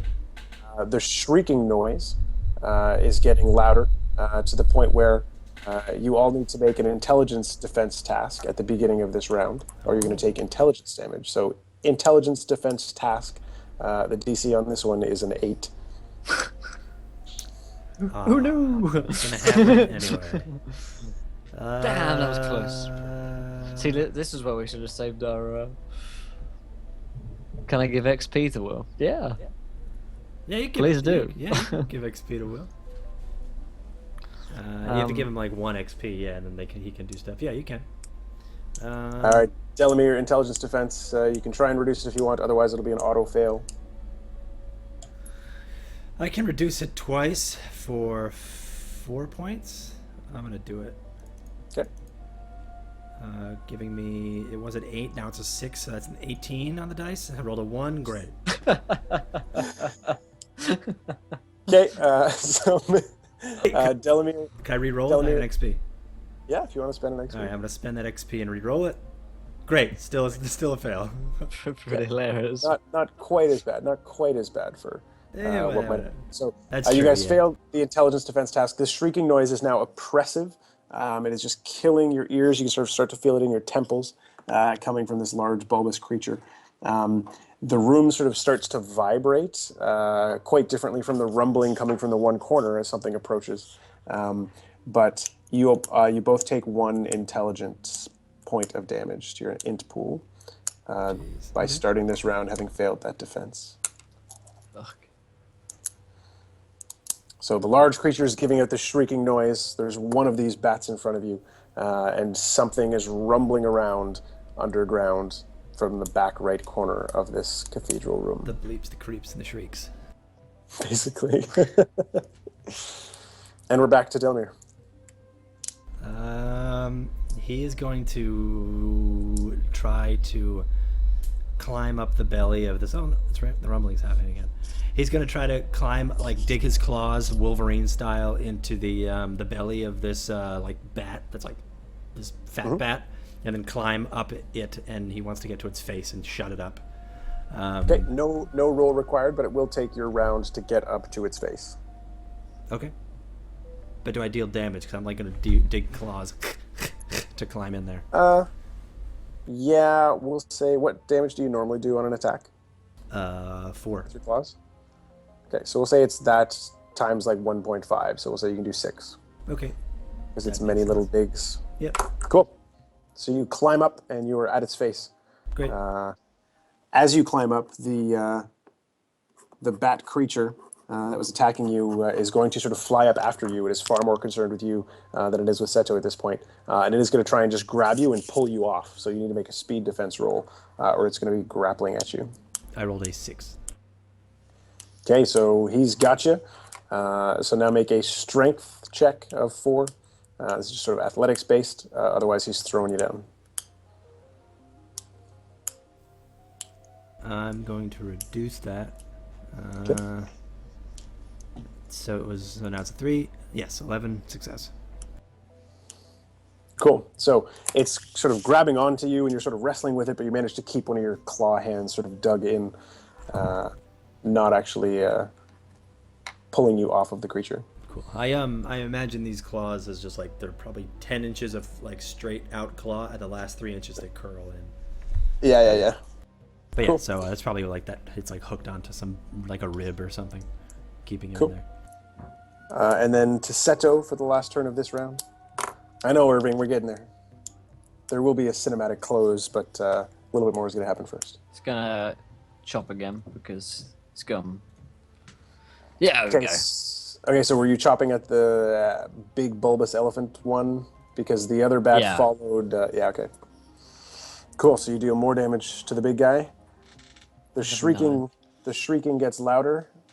So intelligence defense from all you guys. If you're not going to burn points, it'll auto-fail, and it'll just be one point from your intelligence pool. That's a fail. Yep, I'll do that. The shrieking gets louder, and you start to hear sort of rocks crumbling from that top right corner at the back of this cathedral room, as something seems to be boring into this chamber. Oh dear. Seto probably isn't aware of this too much. Yeah. Right? Yeah, with the shrieking, it's quite hard to tell, but yeah. All right, and Delomir. I'm gonna try to use my other hand to swipe at the bat that is holding me, and try to make him let go. Okay. With a success, so I do 4 damage and he mutates. Oh fuck! Totally forgot about that. Okay. D20 and a D100.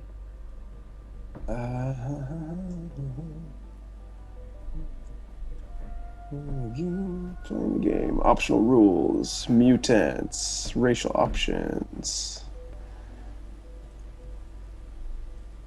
It is a D5 and then a D100.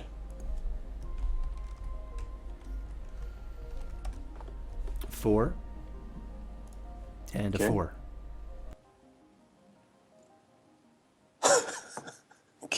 Okay, this thing grows like out of its chest. You sort of claw at its chest Grows an eye. and like open up like a wound, and then the wound you see like a little bit of an exposed rib, and then like it sort of shifts and like kind of bubbles and crunches a bit, and this creature's sort of like gawking and doesn't know what the fuck's happening, and that wound turns into another mouth as this thing grows a second mouth. Oh wow! Oh, wonderful. Cool. Super. It is actually going to freak the fuck out at that and sort of fall back and start to like fly backwards, trying to like swat at its second mouth as it's intelligent enough to be concerned about this. So it's sort of like swatting and is now sort of out of both of your range. Start swatting at his microphone. Yeah, swatting at his mic. Seto, you can take one more round punching in your damage if that's what you would continue to do to the elephantine creature. At this point, it is just like Tarantino-esque carnage at the base of this big fat thing because you've been hacking for 4 rounds. So it's just like there's just shit everywhere, and you are head to toe covered in gore at this point. And we get to the top of this round. The shrieking inflicts another 1 point of intellect damage to the 2 of you. In the far corner, you're going to see the tip of a sort of metallic drill puncture through into this chamber, followed by sort of a cascade of boulders as this sort of drilling machine falls and sort of crashes into the room with a bunch of sort of hissing and steaming. You can see it's all sort of like giving off a bunch of smoke and shit. Da, da, da, da, da, da, da, da. Cue the dun-dun-dun-duns.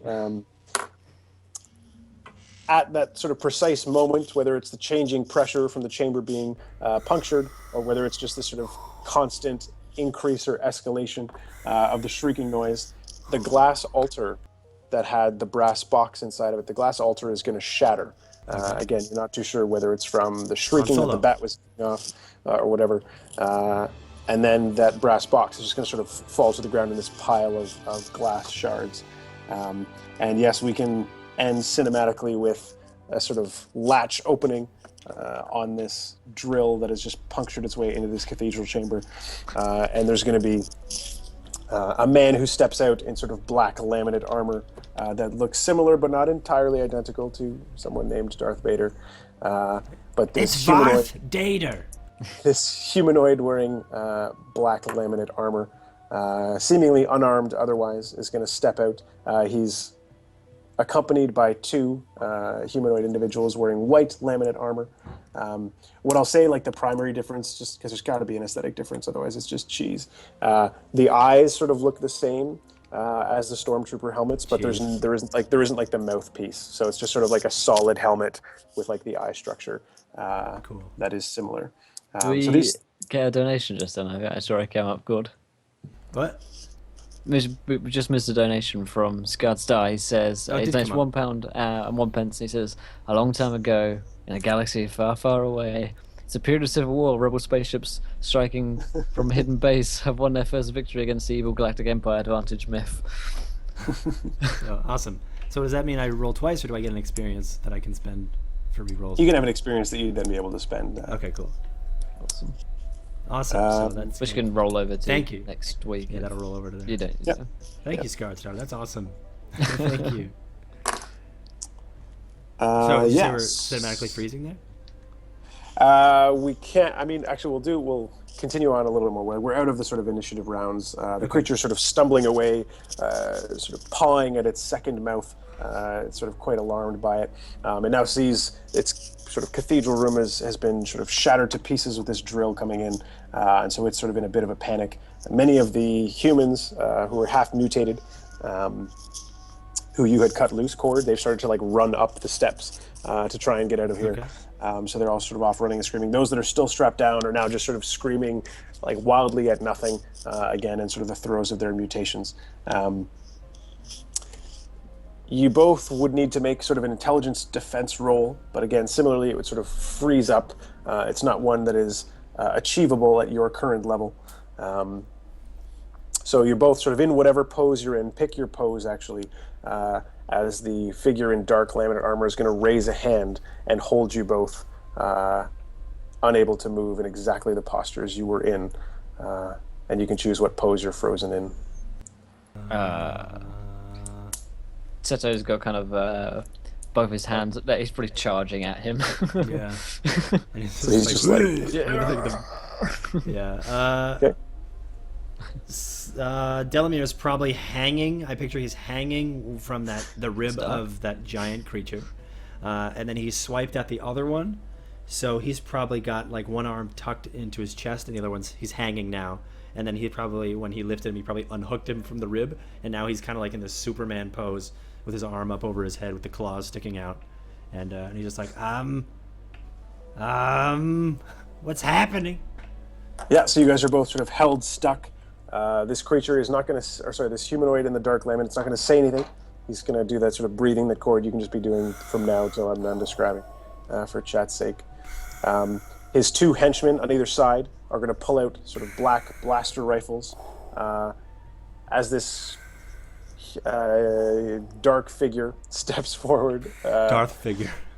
He's gonna gesture quickly with one hand while his other hand holds you steady. He's gonna gesture quickly with one hand to his henchmen, and they're gonna open fire on this large bat creature, just non-stop, just sort of pumping him with this blaster fire, so that this creature is just turning to pulp. Sweet. Cord, pulp. you were actually once this is said and done and you're released, you're going to be tumbling quite a ways as this creature is sort of like being exploded underneath you.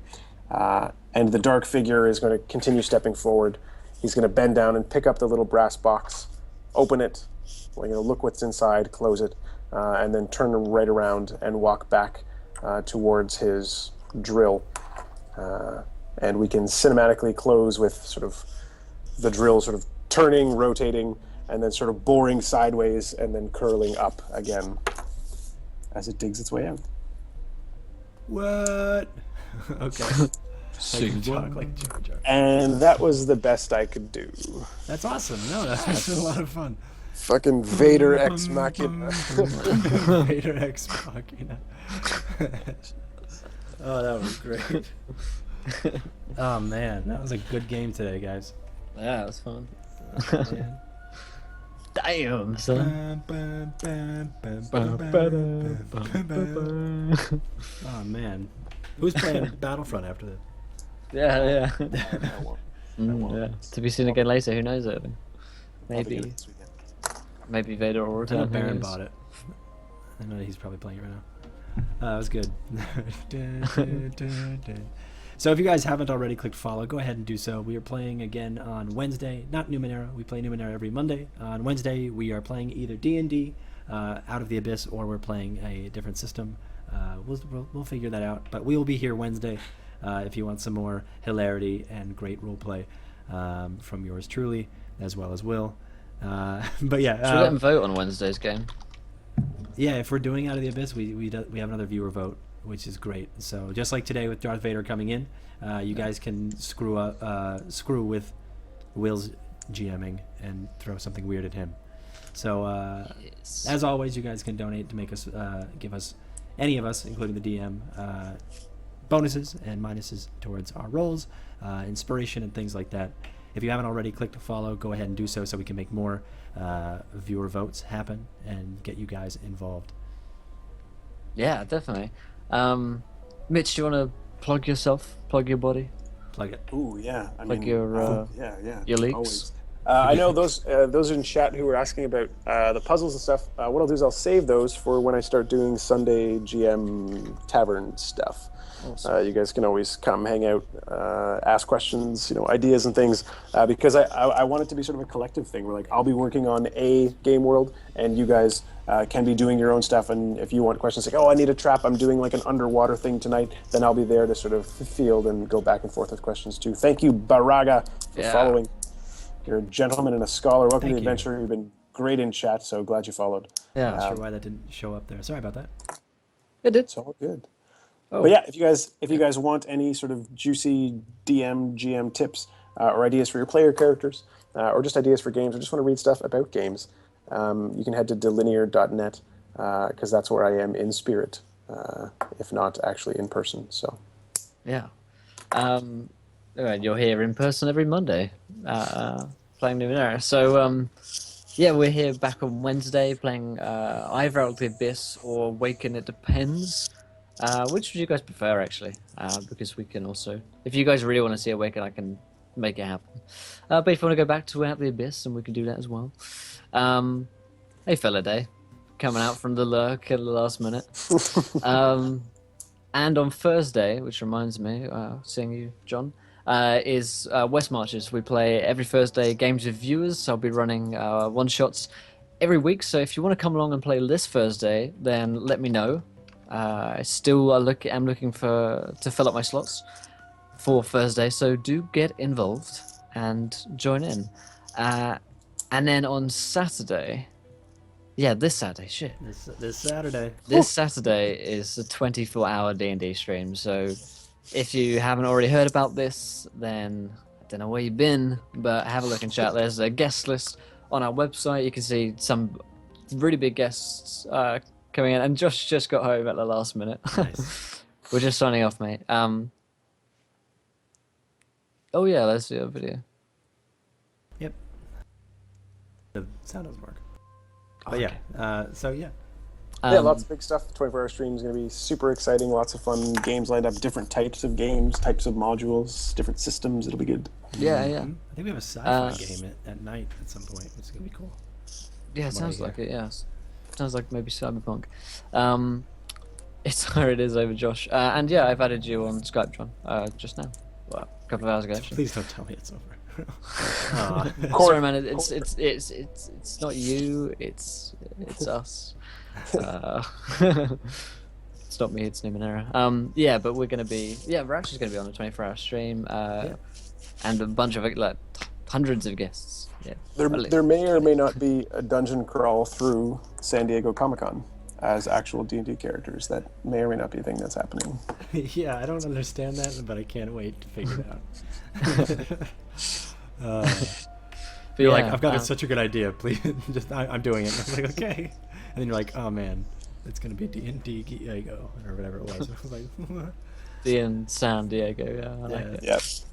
Also, I've mind blanked. Oh yeah, a giveaway on the 24-hour stream. Last time we gave away a copy of the Player's Handbook. I think this time, this time we are giving away a copy of the Sword Coast Adventurer's Guide, which is just out from Wizards of the Coast this week. I think it came out.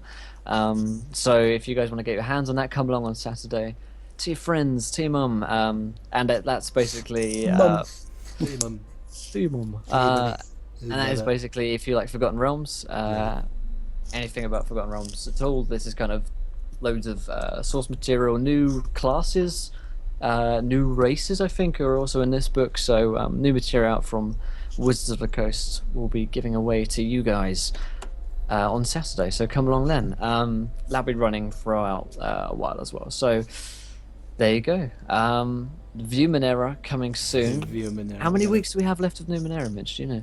Till December. So like I can run it every week that's left in November. So let me see. Two. So- That is two. Two more weeks then. So there are 2 more weeks of this campaign, this campaign left. So hope you guys are enjoying it so far. I certainly am.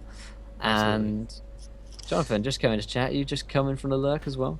But yeah, that is happening. And then afterwards, we've got a new campaign will be happening. So the Monday slot isn't going to die. There'll be more New Minera, in fact, on Monday. And I believe Josh will be running that game.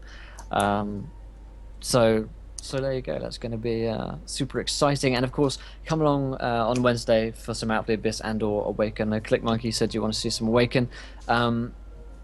And on Thursday, West Marches and announcements. Some sexy announcements happening about new shows, nights, and things happening and new people going on the show. So if you want to hear about that for the first time, then come along on Thursday to hear our announcements. Maybe we could do a Twitter vote on what we want to see on Wednesday. Because I think you can do that now, and then we could all vote and figure out what we'll play on Wednesday, whether it's Awaken or Out of the Abyss. But Yeah, so if you follow us on Twitter, then do so. Or if you don't already, then do so, and I'll put up a poll to for you guys to decide what we would play on Wednesday, and then the winner of that poll will decide what we do on Wednesday. So super exciting. Anything else we're forgetting about, guys? Myth, plug your Yeah, I'm doing a lot of single player games. Actually, that's not true. I'm doing Fallout right now, and I'm also doing Ark. I play with a lot of my friends on our Discord. We'll get a command going in this chat, but I have a command in my chat, and you guys can play with us and find out how. Will just bought Ark, and he was in today. He plays Sir Dongerton. I did. I played Sir Dongerton. Lord Dongerton. Lord Dongerton. Thank you. Yeah. In our RP Ark server. It's a lot of fun. You guys can play too. I usually stream Mondays through Wednesdays, and then the rest of the week is work, and it's random throughout the week other than Mondays through Wednesdays. I played today. I may play tonight. But yeah, guys, come hang out with me and play with us. If anyone has Battlefront, I'll be getting that this weekend, and then doing a whole lot of that shit every night, possibly. So Yeah. I would be down to play with people. Awesome. Play with the not Darth Vader over there. Yeah, fuck. The Darth figure. The Darth figure comes out of the Darth shadows. Yeah, totally. I have just put the link to the Twitter down there in the stream, so if you want to decide on Wednesday's game there, you can go and do it. And thank you, Marla Bakes, for following. Welcome, Marla, and your bakery goods. Thank you so much for following. Welcome to the adventure. You are a gentle baker and a scholar. I wonder why it's not picking up my, whatever. I blame you entirely. Yeah, it's my fault. It's okay. Dad Vader. Yeah. Dat Vader dough. Just take one of the most iconic characters in film and casually drop him into your campaign and make it not seem lame. Oh fuck. Okay. Okay, you got it. Thanks. Jumping man would do that. Hey, it wasn't someone who said it. It was all of chat who was like, "Do it." Everyone decided. There you go, Marla's in chat. Philaday level 4 5e. I'll Skype you more details post stream. But yeah, Sunday GM Tavern as well, which is going to be exciting. Irving Wolf just challenged me to put together StarCraft modules, which I'd probably do in Mutants and Mastermind, so we'll figure that out. We'll figure it out. Awesome. Yeah. Challenge accepted. When we and then after Numenera, we're gonna play that Pokemon game, right? Mutants and Mastermind. Oh my Pokemon? god, yeah. Yeah, that's right. We have to. You never got around to doing it. Is that what you said? No, it's half done actually. Ah, great. It's just it's turning every move into a power based on the Mutants and Mastermind's power system. So it's taking every TM and HM and making those into an equivalent like power build, because like in Mutants Masterminds you custom build powers with like modifiers and stuff. But There you go. I can't wait. Yeah. I don't know when it's going to happen, but skepticism. I'm going to plug that until it happens. On the 24-hour stream, of course, we'll be doing a James Tavern. As always, that's on our last slot. We like to keep that same, and that's also going to become a podcast. So we're going to edit that, put it onto a podcast, and put it onto our iTunes and Podomatic. And as soon as that is done, I will give the links to you guys. I'll be on the website as well. So that's going to be cool. It's going to be edited and sexy and fun. So yeah, that's going to be a lot of fun. And I'll have the schedule up for the 24-hour stream within the next few days. Once that is 100% confirmed with everyone. I think it basically is, actually. So yeah, that's gonna happen. So if you want to find out everyone who is playing, you can find out already, but if you want to find out exactly what they are playing and when, check out the website and the Twitter over the next few days. Yeah, you like this after game chat, post game chat. How'd you like that for an idea, guys? Post game chat for stream. We hang out and chat as it's Yeah. As long as I'm allowed to eat soon, Jesus. Yeah. Jesus. Go back and watch D&D and chill with Will. Yeah, the other day I streamed for 4 hours. The first 2 was prep. The next 2 was just talking to chilling with everyone in chat, which is really cool. We had some good talks and some rants, and yeah, It was the best of times. It was the worst of times. it was, at times. Yeah, what other things, news, anything else? I don't have any. I don't think. Rants for days. Oh, okay, that's interesting. Getting lots of tweets in already about what game to play. Wednesday. Backers are tweeting me. Good D&D and chill, man. That's some good D&D and chill right there. Yeah, it's been a good stream. Actually, I had a lot of fun during that game. That was a lot of fun. That like the Dungeon crawl. the whole weird, like it was like weird and tense, and it reminded me of like a Lovecraftian and Doctor Who Yeah, kind of you vibe threw it as in well. the Yeah, chat. Yeah. yeah. Very cool. 'Cause it- Very well done. The whole concept that the whole city is under this weird curse and everyone's like acting weird and stuff. Yeah. That's cool. And I'd never had like because usually when you hear like, oh, there's an ancient curse, it's like, okay, yeah, it's a standard kind of deal. Yeah. that's what I do inside. Yeah. But yeah, never have encountered the kind of no one can write anything, and I was like, oh. Yeah, that was really cool. Yeah. Even It's not even "We're cursed, we're Seto trying is to get intrigued. dead." Yeah, it was very odd, you know. Yeah, and it's weird being in a It's very fantasy cool. world and then characters like coming across like high tech stuff, like like computer screens and stuff. So what's going on Yeah. here? And Yeah, it's like it's a like weird it's- intent behind it all, which is creepy. It's really tough, but like rewarding to have to describe like a pane of Google Glass to Yeah. like a medieval mind. But yeah, it's kind of cool. It's instead of being like, oh, there's a face, and you're like, okay, it's a spirit, and you're like, no, it's a hologram. So you're like, oh shit, somebody programmed this, which is kind of cool. Yeah, 'Cause then you think yeah, about all and of why that, like they did it. what goes on. Yeah, I mean, like I guess a bit of like behind the screen stuff because this was a bit of a side off anyway. Ever since Will killed the main NPC, It's just ruin my life. the Drew just yeah, like, I'm donated. a really big fan. Oh, for what? You just said you donated £1 and said, "Cord, make a funny face, go." All right, I'm gonna show you guys my. Take a screenshot because Will and I can't see you, so fucking. No, you'll see it. You'll see it. In, what's it called? So this is my Philip Frank or not my James Franco impression. This is. You just do this. It's hard actually now that I've got now that I have a beard and mustache, but you just have to picture me. That's my James Franco. Good one. I couldn't see it. Yeah, you'll see it in a second. I'll put it on Twitter. All right, so there it is. But, Well, there you go, Retrosphere. Enjoy. thank you. Totally worth. Worth it. Painfully accurate. Yeah. Ugh. Oh man. You That should was see good. my John Leguizamo impression. That involves a rubber band around my face. Have to donate to Vine. Yeah. Yeah. No, don't do that because I got to find a rubber band. The fuck. I don't want to know. Oh man. next But yeah. Someone said, yeah, Ratchet no, dLinear podcast.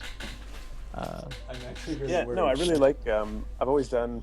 Like, I try to do like one Sphinx per campaign because I just think Sphinx encounters are sweet. It's like a boss that the point is not to just cut its head off, and I wanted to consider like a Sphinx dungeon, and then how would that sort of work with different sort of riddles or puzzles or whatever. Now, when you say Sphinx boss or a Sphinx encounter, what do you mean?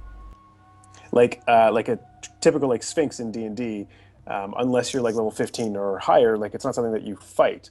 The point is that like you need it to allow you to do something, whatever. It's the idea of sort of going through that kind of. So then like the initial idea is, okay, just like I need a physical body for like my Sphinx encounter. It's like, oh, like this really fat bat that's like obsessed, just like a Sphinx is obsessed with secrets and knowledge and that kind of stuff. So I want this bat who's got these giant ears, who's just sort of like trying to hear and absorb everything.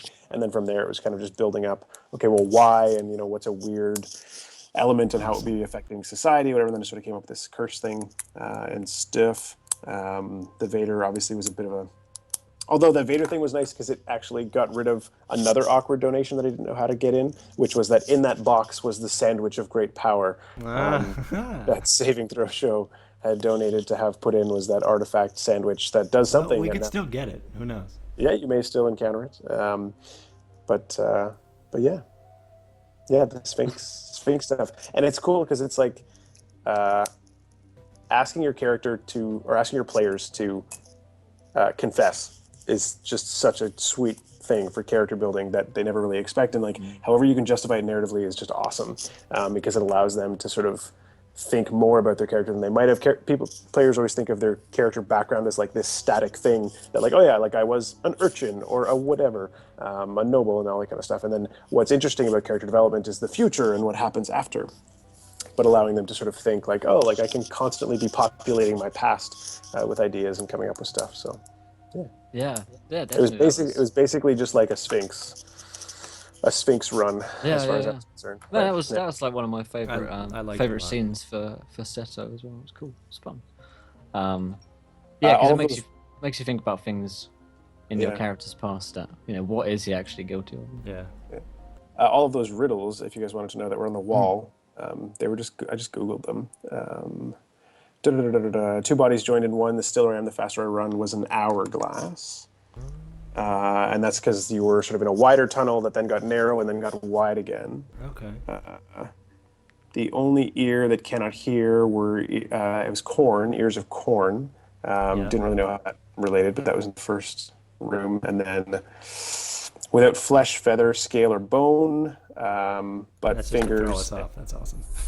No, without flesh, feather, scale, or bone, but fingers and thumbs we have of both or something like that, and it's a glove, so it's like clothing. So you had to dress like the statue to like make the door open. Many tongues that can't taste. When I try to eat, all turns to waste. That's just fire. And yeah, the puzzle with the Google Glass. Yeah. Oh, cool. Yeah. That makes sense. I don't think Seto would have got it, but I like it. Or will probably. Yeah, like it's tough. A lot of players like puzzles and stuff like that, but it's always tough because if you make it too much of an actual puzzle, like in real life, then it's like if I'm playing a hyper intelligent like wizard character, but like I'm shit at crosswords, then I feel like yeah. That's difficult, isn't it? I'm prohibited from actually role playing this puzzle. So like, For my own idiocy. yeah, like I like to have them more based on, like have a couple rolls and checks and stuff like that, and anything IRL is usually pretty simple, but. Yeah, I did hear butt fingers as well. Butt fingers. That's true. Did somebody say butt fingers? Yeah, the other thing, Ratch, you said, did I hear podcast? Yeah, we're going to turn the DM's taverns, which are always the last slot on a 24-hour stream. We're going to take the audio from those, edit them down into kind of hour-long segments, episodes, and put them onto iTunes and Podomatic as well, so you can find them on our usual podcast link. We're going to get rid of all the old ones and start afresh with a new show, a new name, the Encounter Roleplay Podcast, something like that. Yeah, I think that's what's going to happen there, because Yeah, people seem to like the D&D and chill, Absolutely. as evidenced by everyone still here right now. yeah, D&D show. Yeah, that was I had a lot of fun the other day chatting to everyone about basically nothing but D&D related chill topics and rants. Awesome. Oh, okay. We are almost at a half hour over, which is awesome. Nice. Nice one. But yeah, that was a really good session. I very much enjoy playing Seto and Delomir's shenanigans. Yeah. When we come back to the group, like, I'll be like, what happened? What the hell happened? Well, Nothing. I don't know what you're talking about. there was a bat, Try to cross this stink river. and oh yeah, got the river. This old man river. Yeah, the fiberglass river. River. Yeah. River of Fire, yeah. Snorts a line of fiberglass river. Wow, that was great. D&D and chill would be a good shirt. That's true, actually. That kind of. Cord, get on it. Okay. All right. All right, fine. It's a very popular on Twitter when I hashtag D&D and chill. Not that I've done that today. Definitely haven't done that with Gord's face. Nope. Whoops. What happened? Darth Vader happened? Yeah, it did. Darth Vader did happen. He showed up. Darth grabbed- figure. Yeah. Yeah, the Darth figure showed up with like some sort of drilling machine vehicle. Troopers came out, flanked the area, shot the crap out of the giant beast, and then they took some sort of Numenera that was in the glass altar, and then he boarded his vehicle, all during the March of the Empire, and then they bored through the channel they came in. So, yep, that's what happened today with them. So we're gonna probably chase them down next time. We'll see. So enjoy that, Mitch, because it's gonna happen. Oh, good. Yeah, I will find that that savage. thing is dead. Rip. Man, Yep. Seto went pretty like hard. Yeah, fucking ham on that shit. Yeah. It was very Tarantino, like with your eyes red for no Yeah, reason. That's true, and just blood everywhere. Yeah. Yeah, if you come along for the 24-hour stream, Gareth, which I know you will be, then there'll be plenty of hashtag D&D and chill pictures of my face throughout the day. With various fruits. So, You those can, are my yeah, favorite things to track because, like, I wake up and like the stream's already going, and then I just check all of those like mug shots, and it's like, yeah. Slowly getting more tired throughout the day. And then me, I'm like, yeah, and then I get slowly more tired throughout the day. You should, yeah. I should. I don't know if you have the Twitter like on. I think you do. But you should continue to tweet the hashtag D&D and chill throughout the throughout your section of the stream. Yeah. That's good. Oh my god, that would have been cool when Vader comes in with, I am your father. That would have been so good because actually Star Wars was But I killed him. Star Wars was actually taken by Lucas from, I think it was like an ancient samurai myth, which is actually really funny. So that actually would have been really cool. That's cool. That's awesome. Face has a lightsaber katana. That would be cool if he was all like Japanese and samurai like Seto as well. Oh man. But no, that was a fun dungeon. Much more interesting than a fucking dungeon crawl. I can't deal mind numbing combat maps. So yep. Turn me off. But yeah, suspense, tension. All good. But yeah, Mitch, in fact. Mitch. I've joined your two bodies together. we run faster that way. It's true. Do you want to? You're hungry. I'm hungry, tired, a little bit tired. Yeah, sure. But you know, a Drew little. says Mitch needs Canadian bacon. It's actually so he's good. talking about ham. Oh, sorry, Canadian bacon. But yeah, the kind of a little post-show thing is a cool idea. Samurai Vader. Okay, what do you got? That's pretty sweet. Well, yep, there it is. Let's say those are the people who showed up. Yeah, they showed up. Sure, yeah. Cool. That was them. Yeah, It was them, right? cool. Good. That's canon now. Great. Those are like way overly pronounced nipples on the stormtroopers, though. No, Whoa. it's fine. It's freezing. You've never had nipple armor? You've never been shot in the Never nipple? had nipple armor, Mitch. Really? Never had fire Mitchells when you Never- go never for had your fire nipple cut Mitchells. off? Fire Fire- Mitchells when you go for a Fire run. Mitchells. Oh, someone's sleeping. Go for a run and get fire nipples. It's the worst. Is that what you call? Do you call your nipples Mitchells? I mean, starting now. Yeah, absolutely. Mitchell 1, Mitchell 2. No going back. Oh man. But yeah, I don't mind the idea of a little a post. Mitchell. Woo! Sorry, my Mitchells. Let me close your. You were close to my Mitchell's gone. My Mitchell's out everywhere. Oh dear. Yeah. Halloween. When you're streak. playing D&D and chill and your Mitchells go hard. Yep. Yeah.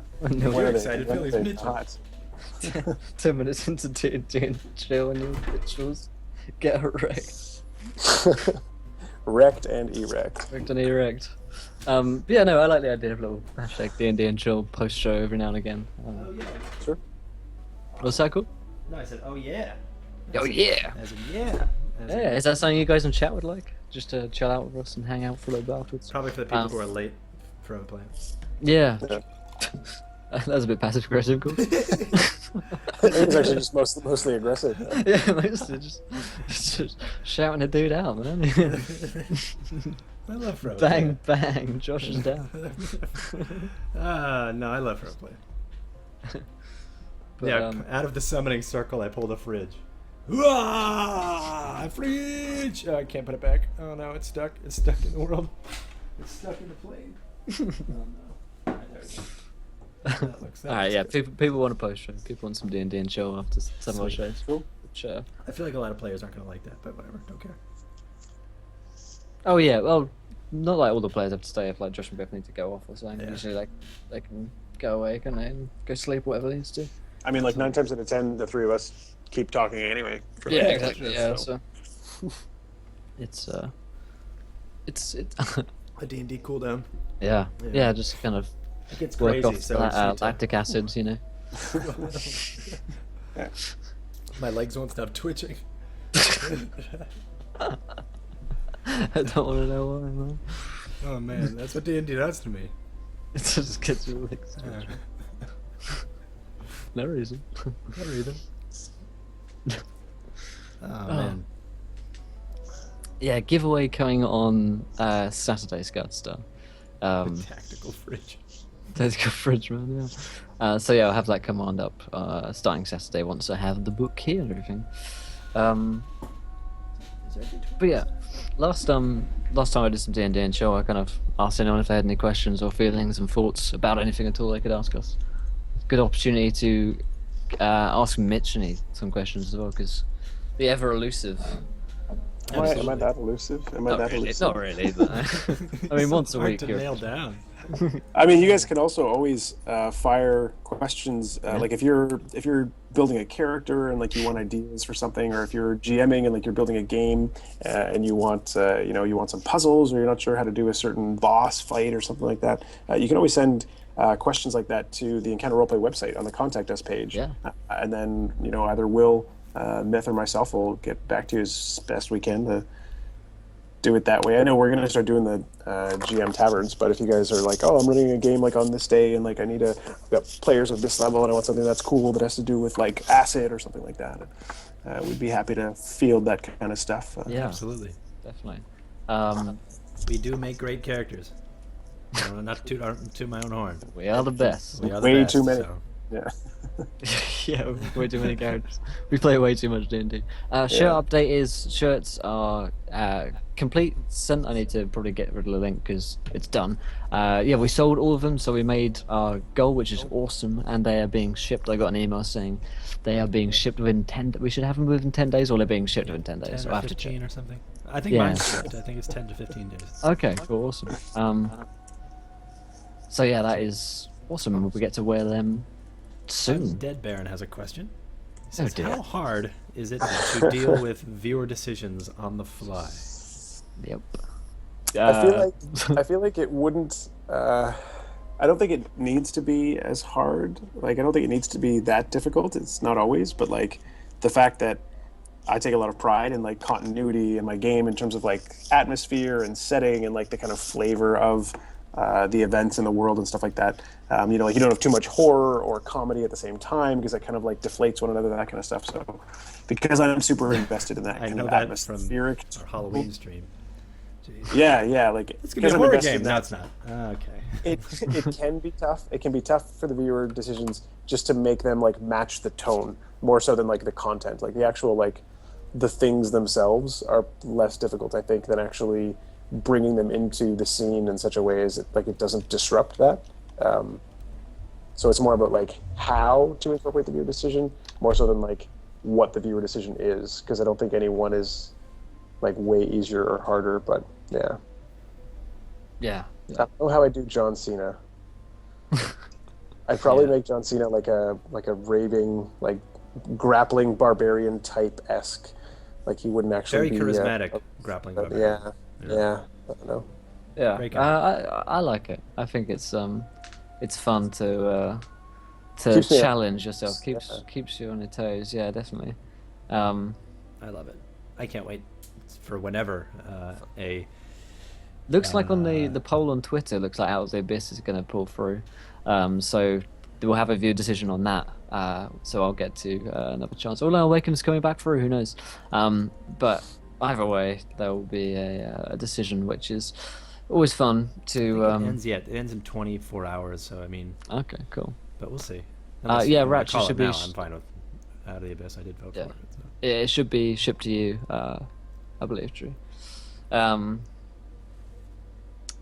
It's also Yeah. cool because the viewer decisions use up time. Like most GMs over prep and like they don't intend to, and it like I don't know. It took me years to actually be able to prep only as much as I would probably need for a session, so that I'm not over prepping and then not getting there, because you have to get a sense of how digressive your players are, where they like to spend their time, where they like to sort of go off the path and that kind of stuff. Another thing and is getting a sense of Josh that. with us today. That's true. Yeah. Yeah. But viewer decisions are great for just like adding more stuff. Yeah. Yeah, definitely. There's Discord. I have a There it is. link for it and everything. Yeah, I think Scott, you said about hyping some of the viewers who are some of the guests on the 24-hour stream. We have all the guests here on that announcement there. I think the biggest ones are I Am Keithers and DM Joey. Keith has like 48, 50,000 followers or something. Joey has like 8,000 followers. These guys are going to come along. They do the Heroes of Enderbor session every Tuesday night. So tomorrow night they'll be doing, in American time, they do Heroes of Enderbor and DM Joey. Obviously DM's that and Keith is one of the players. And they are actually doing one of those sessions on the 24-hour stream. And I'm going to get to play with them, which is cool. But their entire group is coming in. So they're basically playing a normal session, but with me on the 24-hour stream, which is super cool. And Saving for a Show, I know Tracy from Saving for a Show is going to be on. She's really cool. Experience Points, we definitely have Kate from Experience Points coming on. She was on last time. A guy called Foxhound, who's awesome. He does Dark Sun streams. And a bunch of other board games and stuff. He's a great website. He's going to come on as well. Finbar from Maffin TV is also going to be on as always. Henley, AP Gaming Real, Arthur, who was on the other week on the stream running that game. He's going to be here. Mitch, you're going to be on. I'm gonna be at Comic-Con. Yeah. Oh yeah. Rem from Insomniacs Inc. Unmade Man's been on some West Marches. Virgil, Zircon 5 is going to be on. Great guy from the Hollow, and then some. Oh, of course, Ratch is going to be on as well. And you guys obviously know who that is. Amongst others, I haven't gone through a comprehensive list there, but there are a lot of people. You can find a full list of guests there, but it's going to be a great stream. I think it's going to be our best one, honestly, because we seem organized, we've got cool ideas, great guests. The guest list gets kind of better each month we do it, so that's really, really cool. Yeah. Yep, I have to prep mine. I've got an idea, but I haven't put it in. Oh yeah, I need like a title for your game, so I can do the schedule. Oh shit! I think I've got a title for it. I'll type it out or something. Quintus J asks, do you guys expect to play anything at higher levels? It seems a lot of DMs have difficulty managing higher level play. Yeah, that's actually what I'm about. What I'm going to do on my slot is what I like to do on my slot on 24 hour. Last game we did I think level 7. Yeah. I'm going to try to pump it up. Shadow, yeah. I will send it to you, Will. I do have a title. Sure. This Saturday I will have a higher level one shot. I don't know what level yet, but it'll be cool. But that's a good question. That's a good point, because it is tough for a lot of GMs to like manage things that aren't just combat. Because like, how do you scale difficulties of skill-based encounters and stuff like that? Because there's very few guidelines in DM handbooks. Yes, you can use like encounter generators so that like fight to the death combats are balanced at all levels. But beyond that, it's kind of hard. Maybe something we could talk about for January or the new year. I've done 2 or 3 epic campaigns. I did one that started at 20, and I've done a bunch of them that start at 10 and go up to like 15 to 17. On the 24-hour stream, I am running Tomb of Horrors for a group, and that is it's going to be level 11 characters. So higher level play will be seen on the 24-hour stream, as well as lower levels. The kind of usual stuff like you see for first level groups, but then also some higher stuff. So yeah, we do plan on doing stuff at high levels, and we'll do. I guess the campaigns that we're doing at the moment, like Out of the Abyss, is set for first, second level characters at first. At Broken Kingdom, that started at level 1, now they're at level 4 or 5, I think. So when we pick up season 2 at some point, that will get into higher level play. The 30-minute stream of Team of Horrors, it's just going to be 20 minutes long, and then they're all dead. I think the biggest thing that I would say for if you're actually Quintus, if you're thinking of running a high level game, or if you've tried it or sort of straddled it before, is that the decisions all still have to be really important, and you just have to know the characters a little better. I find you have to actually, your players need to know their motivations and like why they're doing what they're doing a little bit more clearly. Because at low levels, every decision is important because every decision could kill you, whereas at higher levels, there needs to be a lot more narrative reasons why the decisions are important and significant to the characters if they're going to be less lethal or like less risky or less dangerous. So really, like keeping things really intense and like really like on edge is just a matter of making them really give a shit about the decisions they're making. So giving them tough decisions like about the things they care about, the people they care about, the different sort of morality codes that they abide by and stuff can make for intense decisions that have nothing to do with whether or not you're going to die. Yeah, definitely. Because especially if you've run a group from a lower level to a higher level, by the point that they're at the higher level, there are NPCs that they care about. There are other structures like cities, towns, things that like items. It could be anything really that they care about as much as their own lives, family. Think of things that you can take away from them. And because I guess to a certain point where you're not so worried about yourself dying because you're this awesome hero or whatever, and then you have to think, what are you afraid of, or what are they afraid of? Oh, that's a good question from Baraga. How would you scale one of those Sphinx puzzles for a group of say 4 or 5, Mitch? I think I did a version of the fire one with all of the sticks. I did a version of that for a group of 5. And the difference was instead of fire, the room was filling with water. And I had it that the pegs, like once you'd put it in the slot, it like slowly started going backwards. So you had to have the other players actually someone had to hold each peg at all times. And so those who had to hold the lower pegs while the room was filling with water had to be the people who could hold their breath better, and stuff like that. The mirror puzzle could be good with anyone. What I would just do is that it would sort of require one person to make the confession kind of thing, and then they can sort of debate and consider, who's going to do it and that sort of thing. I've done another Sphinx with an actual Sphinx where the Sphinx himself just asks for a toll before being able to like undertake whatever they wanted to ask of him, and the toll was just they had to give him a secret, and so it was less of a puzzle, and it was a little simpler. And he just said, like, tell me one thing you never told anyone. Like, I thrive on knowledge, and that got around the puzzle component, but still allowed players to do the whole like confession in front of one another, and then they were sort of like more intimate as characters because they knew these secrets. I did there's a Sphinx thing I did where the puzzle was there were like big paintings, like landscape size paintings that depicted something, and then there was a mirror across from each painting. So it was like a hexagonal room, and on each face of the room you'd have a painting, and then on the opposite face would be a mirror, and the image in the mirror was identical to the painting because it was a mirror, except for one thing. So like in the one, there's like a tower with like, in the painting there was like a little crystal on the top of the tower, but then in the mirror reflecting, there was no crystal. So they had to like go into the painting and like take the crystal so the two would match kind of thing. So they had to like make the images match one another in each of them, and the Sphinx would like teleport them into the painting and back out and stuff. But they had to sort of match them. That's right.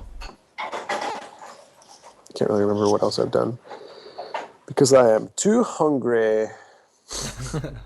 There's some food if you need, man. Yeah, I think I gotta go. One sec, I'll be back in a sec. Okay. Um, Well, that's awesome. I really want to. Now I want to play in more of his dungeons. I want to play with you in more of his dungeons. Yes. Such a good dungeon. But no, yeah. There's all sorts of ways you can you could scale those sorts of puzzles, I guess, by requiring more people. Like even something just as if you're on the fly, as simple as having needing more levers to be pulled. You need multiple people to be doing it. You don't have enough arms to physically do it yourself. You need to two of them need to be held down at the same time, or three of them, whatever. So you need multiple people to be working together on it. That's just off the top of my head. I'm sure there are multitude of ways you could do it. We need to have a Sphinxception, giant stone Sphinx full of dungeon of a Sphinx puzzle riddle boss at the end. Yeah, man, that would get some truths out of the pie. Yeah. What are you thinking, Cord? I was lost. I was stuck out of Twitch. I'm back now. Right. I think. What's it called? Sphinxes are really cool. I think at least every sort of dungeon. There's a thing called 5-room dungeons, which is it's a thing. I think John 4. He's a guy who does a bunch of different DM tips and stuff. And he did a whole book of 5-room dungeons. Pretty like game lenient. You can use them and in probably like any rule setting, and they're just descriptors of this is the big boss battle. This is going to be this is the role play encounter. This is the blah blah blah. So it's cool. Every one of those, it's got like a formula of what it should be. They even give you like a template of how you can make your own. And I could probably link it in chat. And there's a bunch of them, and that's how I'm actually making. It's actually really good for one shots too. For those of you who want to DM for your friends, or even need to find prep for 24-hour streams like me. Yeah. It's a good question. How nervous were you guys your first D&D stream? Well, I guess none of you guys were here on the very first one, but I guess you all came in at one point or another for your first stream. Yeah, I was pretty nervous on the first one. It's because I'd never actually streamed before and all this nonsense and no idea who was going to. The problem is I didn't think it was going to turn up. That's why I was more worried than anything. It was just going to be awful. But it was actually a really good first stream. So yeah, it was super cool. But yeah, nerves certainly. What about you, Claude? Those days are always hard. I remember my first day for Numenera. Actually, was it Numenera? No. I wasn't very nervous I was very excited for that first time I was playing Ishtuak in Anasterion. Isle of Anasterion. I played the blue lightning breathed monk, born monk. Yeah, that was a lot of fun. Had a lot of fun with him. But when I played the Stars Without Number, when I like first starting the stream to open up that Wednesday day for Encounter Roleplay, it was definitely pretty nerve wracking. And I was like, I don't know what to do. I remember like tweeting or Skyping Will being like, oh my god, I'm so nervous. Oh boy. and it was a lot of fun. I mean, I was still stumbling and bumbling, but it's just something you have to work through. But I guess this actually helps me a lot as a streamer too. When I see big numbers being like when we reach those high numbers of viewers, I'm like, oh, this is exciting. This is so cool. It's actually also easy because we're all in it. Like Mitch, Will, and myself, we're all live. It's not just me entertaining. It's all of us. We're in a group doing it, so it's a little easier there. But and that's helped me. So if like in my personal streams, if I start seeing high numbers, it's just exciting for me because it's already happened. I've already passed that big number thing. I don't know. It's pretty cool. But Solace, I remember being very, very scary. Sorry, my salad is so crunchy. I just realized I wasn't muted. Yeah, I did. But yeah, whilst we have you mid crunch, how do you find your first time streaming Numenera? Yeah, I don't know. I think it was nerve-wracking for sure. I guess by the time I started with you guys, at least, you were already on the roll of doing those viewer decisions. So that was my biggest concern, actually, was just how am I going to be able to on the fly, because I'm such a meticulous GM and making sure things have like that good feel and that sort of consistency and like building sort of large arcs and stuff. So having those viewer decisions was something I was concerned about. But then after the first one, I was like, no, this is actually really fun and exciting, and it takes a lot of the pressure off because then it's,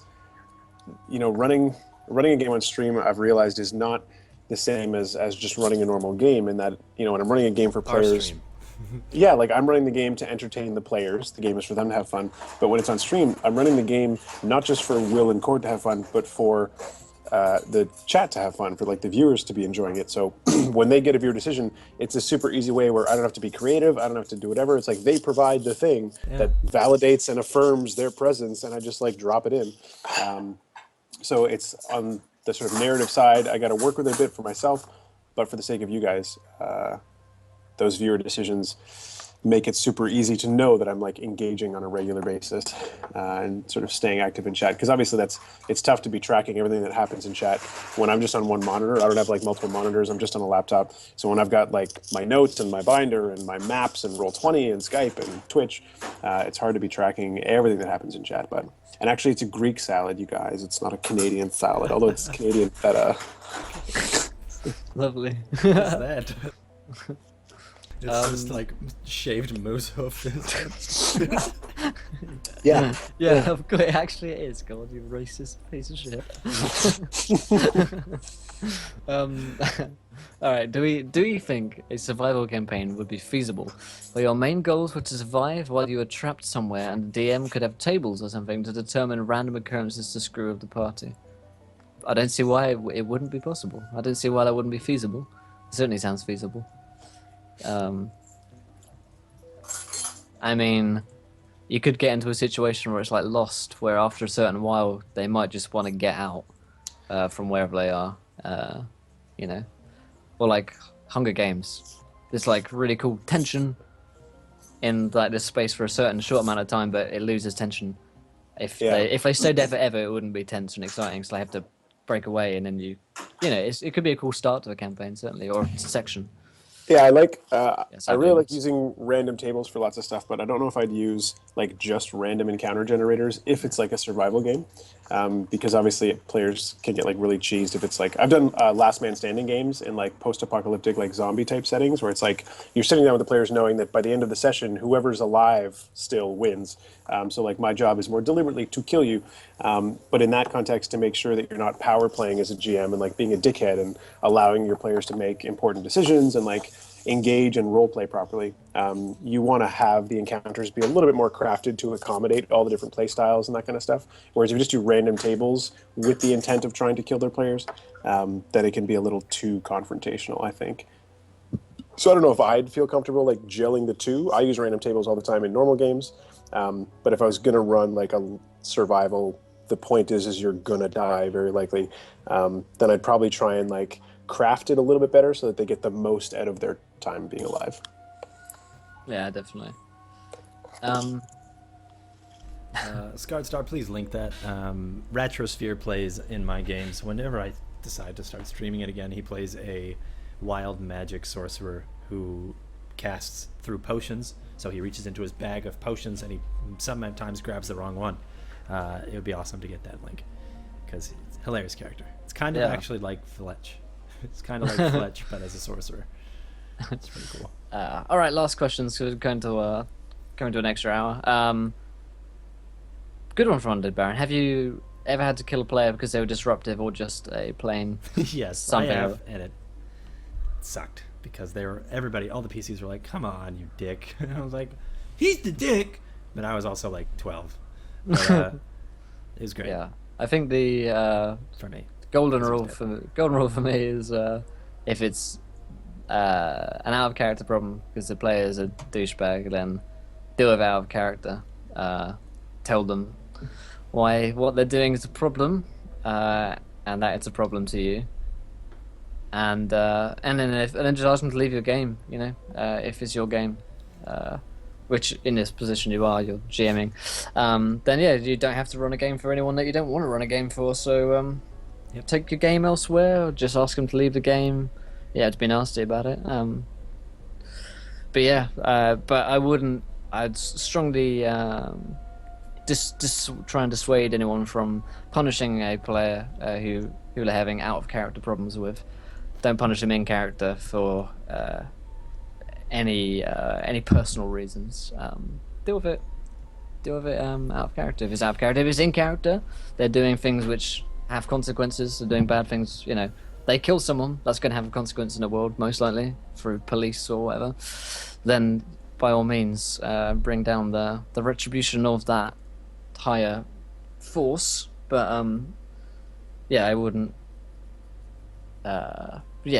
Wouldn't punish unnecessarily anyone that's being a douchebag in real life, other than through my swift retribution and cutting wit.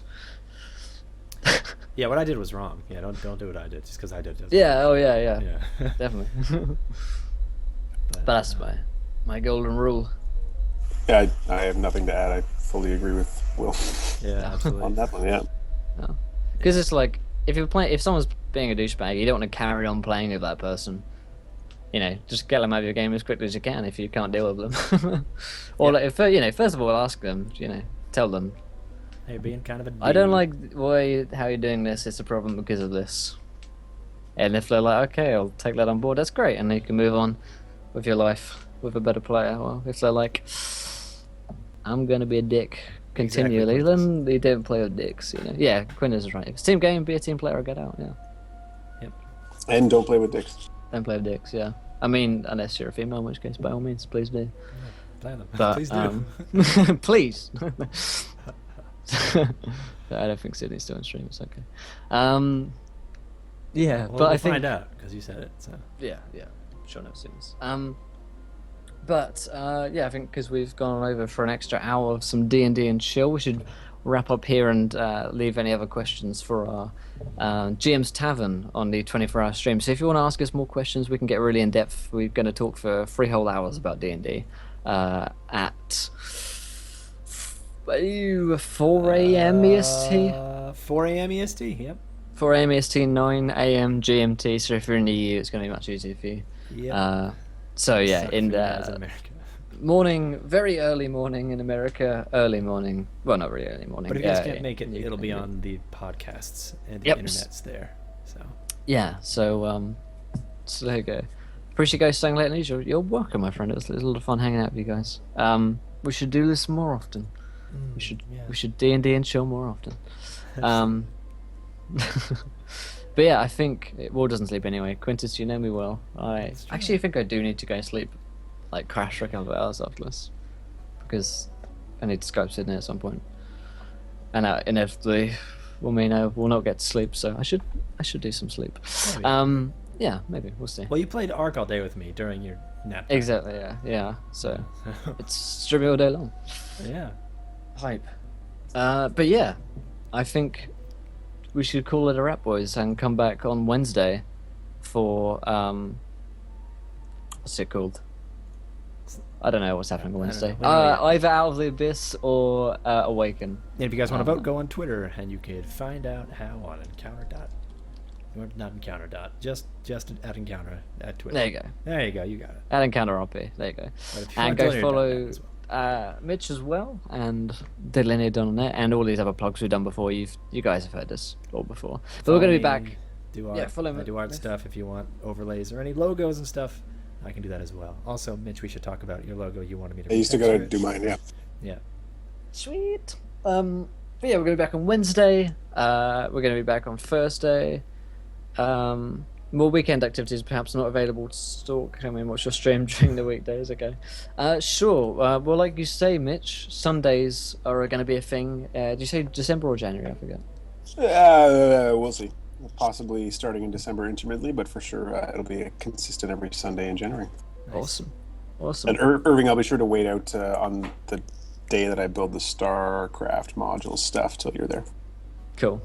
Awesome. But yeah, for the moment, Baraga. Weekdays are easier for us because then we can take the weekends off. But I will point you towards our YouTube. You can find the links down below. And we'll have podcasts up soon as well. So there's plenty of content, and just our VODs on Twitch. There's hundreds of hours of, something like 500 hours of D&D on our channel and YouTube and stuff. So there's fucking loads of content for you, my friend. So even if you can't make the streams, there'll always be the videos on demand and highlights and stuff. So plenty of content. And experience points, that link still works. That command's still going, Gord. Oh, that's weird. From the 24-hour stream. Ah, yes. Sorry, Wait. I was in my chat for too long. XP is gold in my. Sorry. Cool.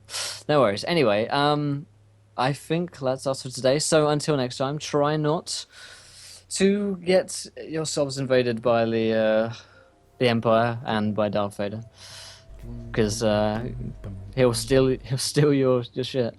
Watch out for bulbous chained Cthulhu bats. Yeah, try not to get attacked by those things. Try not to roll a nat 1 and actually get it. Yeah, roll a nat 20 and actually get a nat 1, because that sucks. And of course, try not to roll too many nat 1s, because we want to be here laughing when you do. And until next time, guys, at Wednesday 4 PM EST, we'll let you out of the dungeon and enjoy your stay.